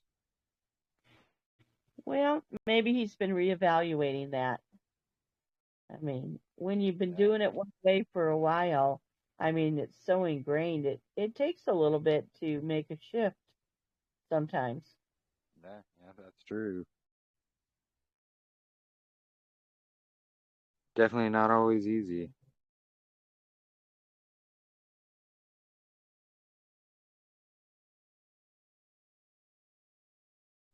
But yeah, for sure. We got a lot of puzzle pieces. We got a lot of stuff we're still figuring out, and we're just narrowing it down each and every week here. And everybody always has a piece to that puzzle, and it's truly why we all need each other. And not any one of us single-handedly can know everything. It's impossible. This is why we all have these different talents and pieces of the puzzle to add as well. Well, I bet the Sons of Darkness are getting real ticked because so many people are waking up, but they can't stop it. They are, for sure. The lies and deceptions are being exposed, and their plans are being derailed. Yeah, absolutely. We had an experience with or an encounter with a daughter of darkness this morning, all Facebook. Oh, really? Was it pretty negative? Yeah, very negative, very unwilling to reason through scriptures, just personal attacks, and Oh. It's interesting because the whole group of us here basically got in, and we're trying to share with her the truth, and she was just dismissing everything, personal attacks. She even personally attacked Sister Libby, an elderly woman, and Wow. yeah, really Wow. bad fruit. So she wasn't listening to anything you all had to share, huh? Not at Just all. attack. Sorry, I had to walk away. Who was that? Oh, the sister, or I shouldn't say sister, the one who bashing Libby and Oh, personal attack. Stephanie. Okay. Yeah. Yeah. Then she She's bashed awful. personal attack. Yeah, she's got some nerve. I've helped Libby. I know Libby. I've helped her. Yeah, you also threw her out a couple times, so. Oh my Like, goodness. yeah, like, come on. Everything is going to come out into the open, okay? Oh. Was Libby on that chat as well? Or that thread? No, she's not active on Facebook. Okay. Well, she didn't need that negativity anyway. Oh, she heard about it, though. She definitely heard about it. I think, she's aware what, of did that Stephanie group, huh? reach out to her? I think Stephanie even reached out to her. Really? Yeah, saying something. I think she mentioned my name. I don't know. Is that what she said? Maybe. Something like that. But yeah, she got word of it. And yeah, she explained everything. These people had the audacity, Sarah, to even go to her like after the death of her husband and say, "Oh, he never believed the Zadok calendar." Oh my goodness. Oh yeah, like that low. Like that low. she would know. And yeah, to bring up her deceased husband, that's pretty low. Truly. But Yeah. see, that's the attacks that the enemy likes to use, right? So we just have to recognize who it is. And it's just someone trying to steal our shalom because time is short and we're bringing out the truth. And, Yep. you know, Yep, all the minions can't stand that. yep. Until the And dark ones the are other, eliminated, they're gonna keep trying. That's all and right. I'm ready. the other thing is too is you're over the target, the right target if you're getting a lot of flack. Just think of a plane going over a target and getting shot at. Well, you're going to get a lot of flack if you're over the target, and that's the right one. That's a good point. Yep. It's kind of like no joke. Kind of like when you get those warnings on your Facebook posts. It's like, well, I knew I was over the target, but that confirms it. Well, sweet Libby, TikTok already took down one of her videos that I posted. Oh, did it they? goes against community standards. Oh, yeah. Oh. Libby's a boss. Okay. How do I find her on TikTok? No. I uploaded it. I uploaded Libby. You know the videos that I posted today? I uploaded those to TikTok. And I got booted. Oh my It got goodness. taken down. I'm already on an account ban warning. They really should have shut me down because they just literally removed it. They removed it. Yeah. It said it didn't meet community standards. It's really interesting what they based that on. I mean, I know, but they never say what they base it on either. Right. So maybe they reckon she's too old for TikTok. Yeah. No, even social media, AI bots know the truth.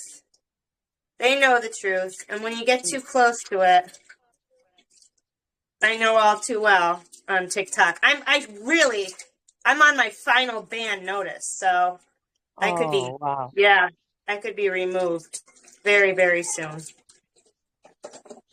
Wow. You started another one yet? I did start another one.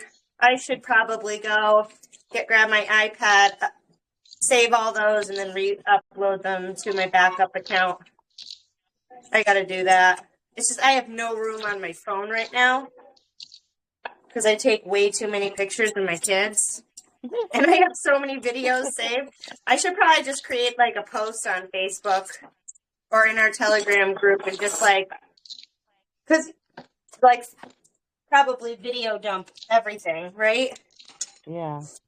Yeah, My phone is so loaded with videos and pictures too, nieces and nephews. Mm-hmm. Lot. Actually, here on Telegram, everyone should have a personal saved messages thing. You can send to that on Telegram. What do you mean? Actually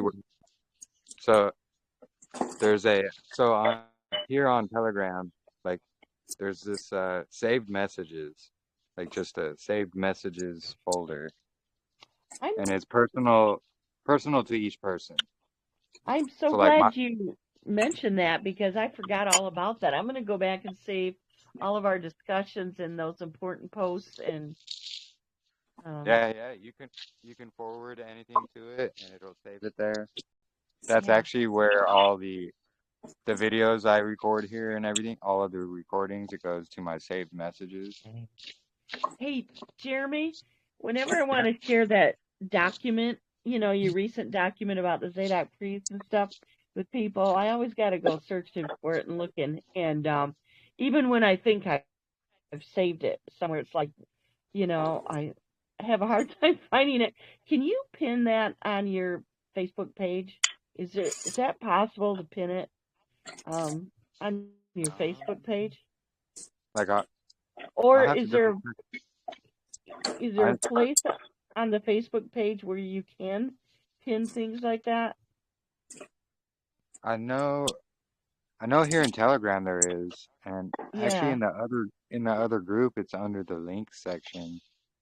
Well, But then again, that it's getting pretty filled up with links there too. yeah. Yeah, it is. I had a heck of a time finding it on there.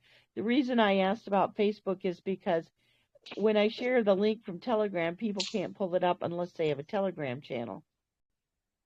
And a lot of people don't have Telegram yet. I encourage them to get it, but Yeah. I know you can also forward it to your email as well. Like just email it to yourself and then, star okay. message it. I can Because do I do that that from sometimes Telegram. too. I can do that from Telegram. Okay. Yeah, I need to like email it to myself.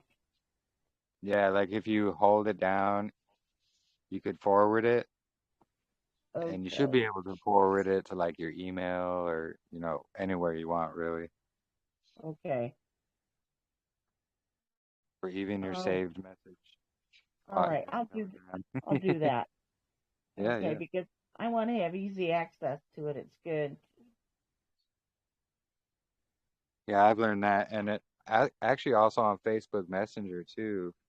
You can message yourself there, and it'll stay in your messenger.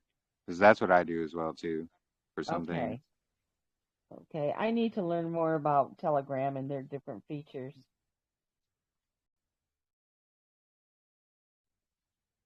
Okay. Thanks for those tips. Is Libby Yeah, from yeah. Australia or the UK? Libby, you said? Yeah. Is she from Uh, Australia or from the UK? no, the UK. Okay. I couldn't tell sometimes those accents. Probably just wants to be Australian like everybody else. I'm sure the Australians are Hard thinking they out, don't mate. Hard sound out. anything like us. To us Americans, the UK accent and Australian accents are close. I know you probably don't think that, but to us it Yeah, sounds we're going very to laugh at you for that. I know. I've had it out with Australians before. I've gotten grief before. It's funny. Well, as I said to some Yanks a while back, said if we're not giving you a hard time back, then we don't like you. No, I can tell the difference. Yeah, What I it's can't pretty tell the obvious difference. to us, but yeah. Yeah, like New Zealand and Australian sound kind of similar to me, but it's probably different to you guys for sure. It is different. They've got a bit more of a pommy twist than we do. Yeah, yeah. But then you've got the Maoris that just go all Islander, and they're just like far out. They got a whole different thing going on. They're Yeah. very Now, relaxed. It's very cool. now you're Australian, correct? Yeah. Okay. That does sound obvious. Um, that definitely sounds different than UK, but when I hear the UK people, I think, is that Australian? And when Jermaine speaks, it's very distinct. Interesting. Probably depends where we're from and whether we're trying to be hoity-toity or not. Yeah. I do find it interesting. So like for example, here in the US, like we'll have different US accents. Like down Oh, south for they have more sure. of a we call it a twang. Where like Yeah. or even in the UK there's like different UK accents and then Australia. Oh yes. It's just fascinating to me. It's kind of cool. Yeah. Yeah, it's pretty cool. It is very cool. I get called a Yankee a lot, and I insist that I'm the one that does not have an accent. And they're like, "Yes, you do. You have a Yankee accent." Oh, yeah, you do. Oh, yeah, you I do. do. So, Yeah, it's a bit different over here because we're surrounded by Kiwis over here, where I am. This is Kiwi land. I got a lot of mates that are Kiwi. Sometimes it comes off, sounds like I sound like them. It sometimes happens, you know. But yeah, hoity-toity, definitely in management. You're what in management? Oh, when I get excited, my my aka comes out. All right.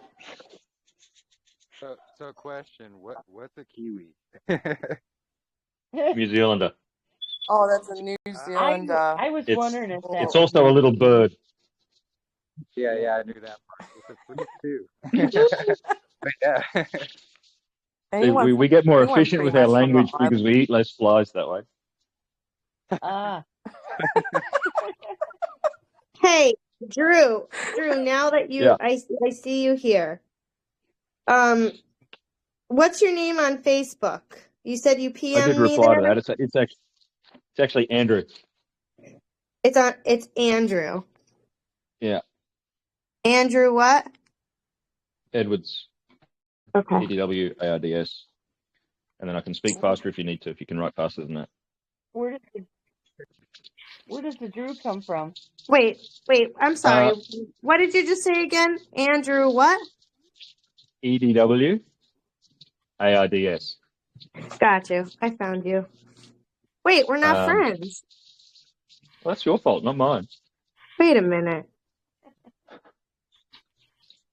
Oh, you did. You sent me 2 voicemail. I never got them. That was that's why, because we weren't even friends. So it was That's not my fault. I was looking through my messages and I'm like, diligently, I'm like, Drew. And yeah, you're It would have over taken me a in, while. it did take me a Yeah. while. But that's because you were like pushed over into my message requests. Okay, I'll listen. Oh, Andrew, you and I are already friends. Who's you and I? Cool. Yeah. I see that. Jermaine and Samuel. Okay. Oh, so Mutual. Yeah. Yeah, no, Drew came about when we first started hitting church up years ago. There was like 6 Andrews there already. I'm not adding another one shortened to Drew. And then Andrew came back when I got married because my wife was introduced to me through my parents as Andrew before she even met me. And so I kind of had to deal with why I didn't like the name Andrew as well. Which then since has shown me why I was called Andrew. You have not accepted my request yet, my friend request. Who's me? I'm not looking at my phone half the time, sorry. Yeah. I'm just making lunch actually. So I just sent you one too. Oh, right. There's a day for it. Stalk book at large.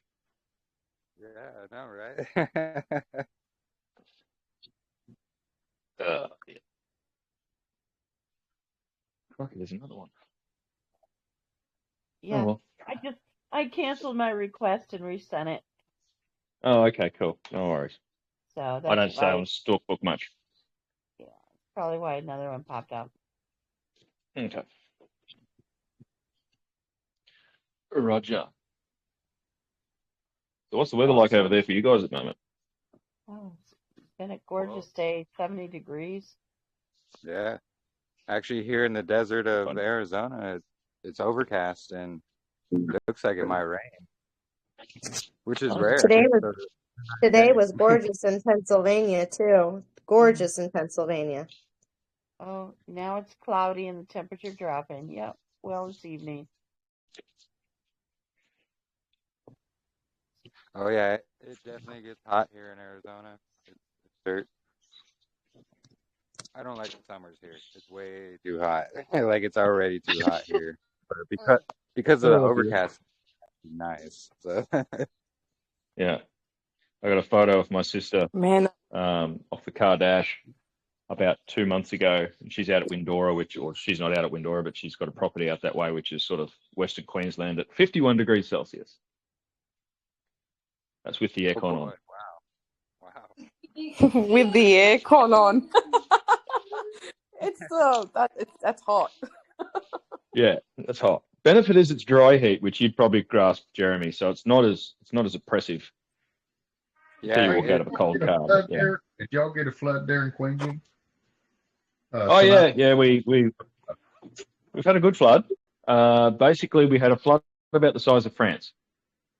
Wow. Still going, Yeah. in fact. Because it takes.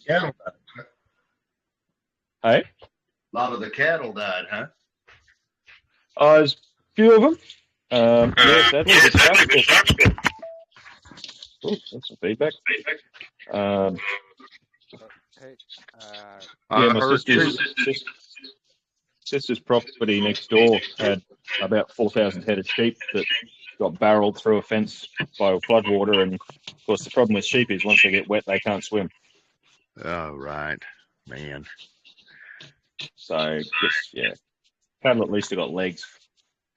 Yeah, I heard it was 250,000 a cat, but perished in that little flood there.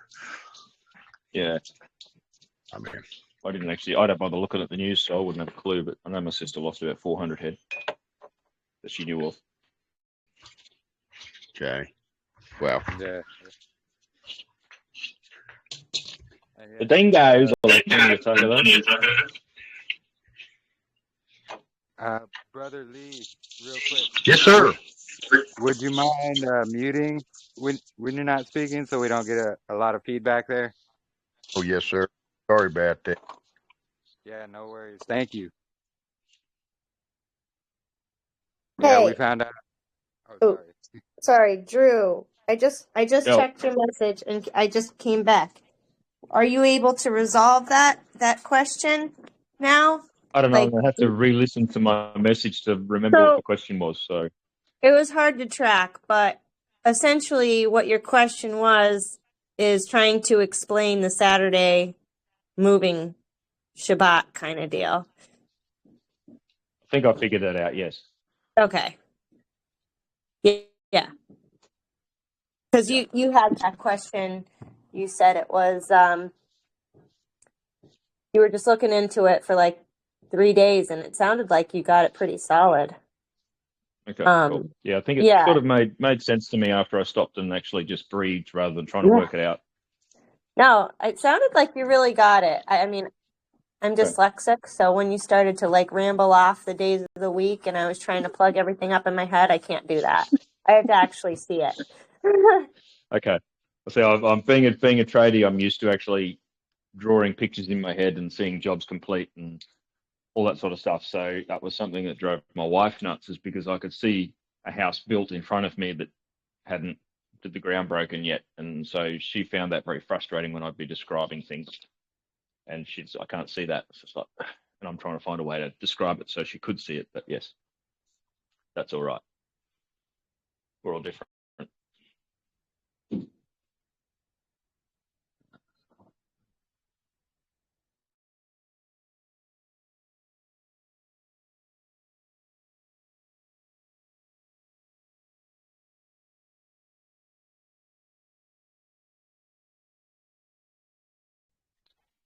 All right. Yeah. So, how you access our calendar and the PDF? We have another group there. I just shared the link, but feel free to join that. In that group, we have a section.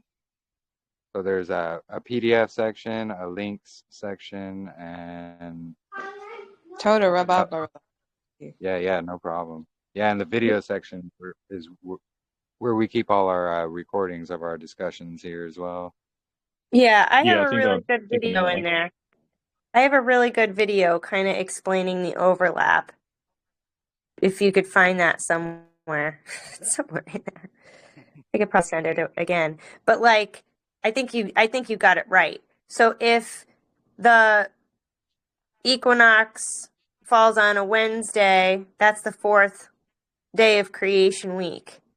So then there's 3 days later, it will be our first Shabbat.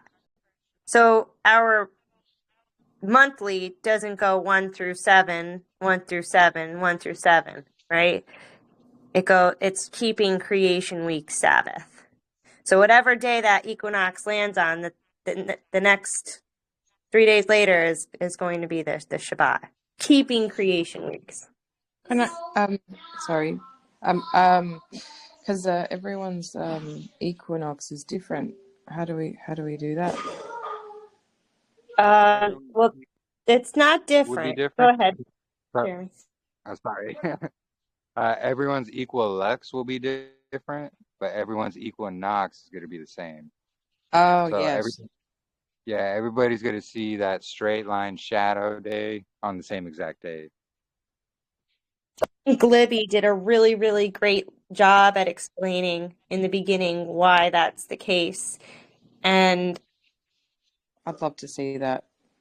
oh, she did such a great job. What did she use? Who could make the straight line bent verse? Yeah. And that's essentially what people are doing, is that they're trying to move the equinox day to a bent line day, including our fellow Zadok believers. They want to change it to fit onto a Gregorian calendar. Don't do that. I think that's where it clicked for me when we talked about birthdays, different day every Yeah. year. Yeah, Same how date, you're but different day. exactly. And that's where it clicked for me, because I'm sitting there going, well, how can you expect the Shabbat just because it's 7 days later? I can see the overlap. Yeah, I can vaguely remember what I was talking about now. So yeah, having that overlap of the 1.25 days, and then every however many years, 2 years, you have a second overlap day, and I think that was about it. Every 4 years, 5 years. I think you were talking 5 years the other day. Well, I was in the tail end. I was in the tail end of that discussion. As we see it right now, we're actually studying this one out. We're actually going to investigate this a little bit further. So it could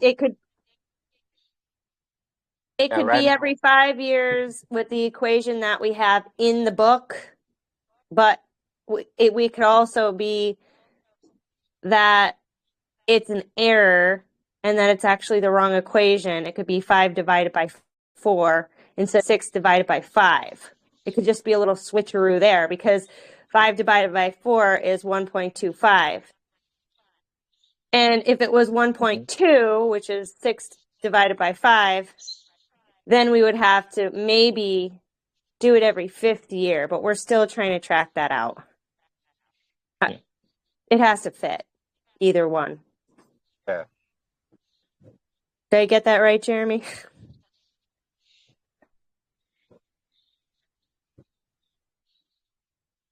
I'm leaning towards that it was changed, that it is every 4th year. That's my gut, but we're gonna continue on this. Maybe we'll get some confirmation with what Sean and Michael has to say about it.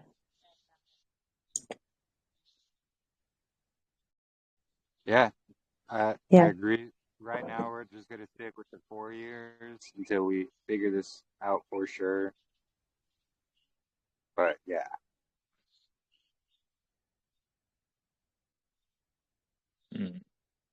But yeah, it really comes down to how long it actually is time-wise. Like how they actually figured out that it's 365.25 days every year. Like, I find that fascinating. What's their datum point for that? Yeah, I know, right? Do that. Fascinating. Yeah. Never actually even looked at how they calculate that. Yeah, for sure. It's something we're gonna have to, experience and then, measure it for ourselves,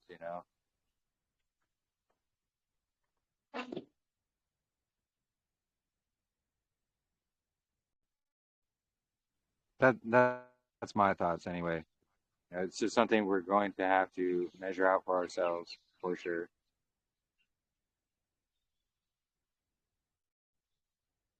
Yeah, it's interesting.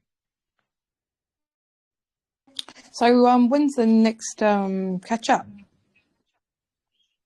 On Gregorian Sunday, same time, 3 p.m.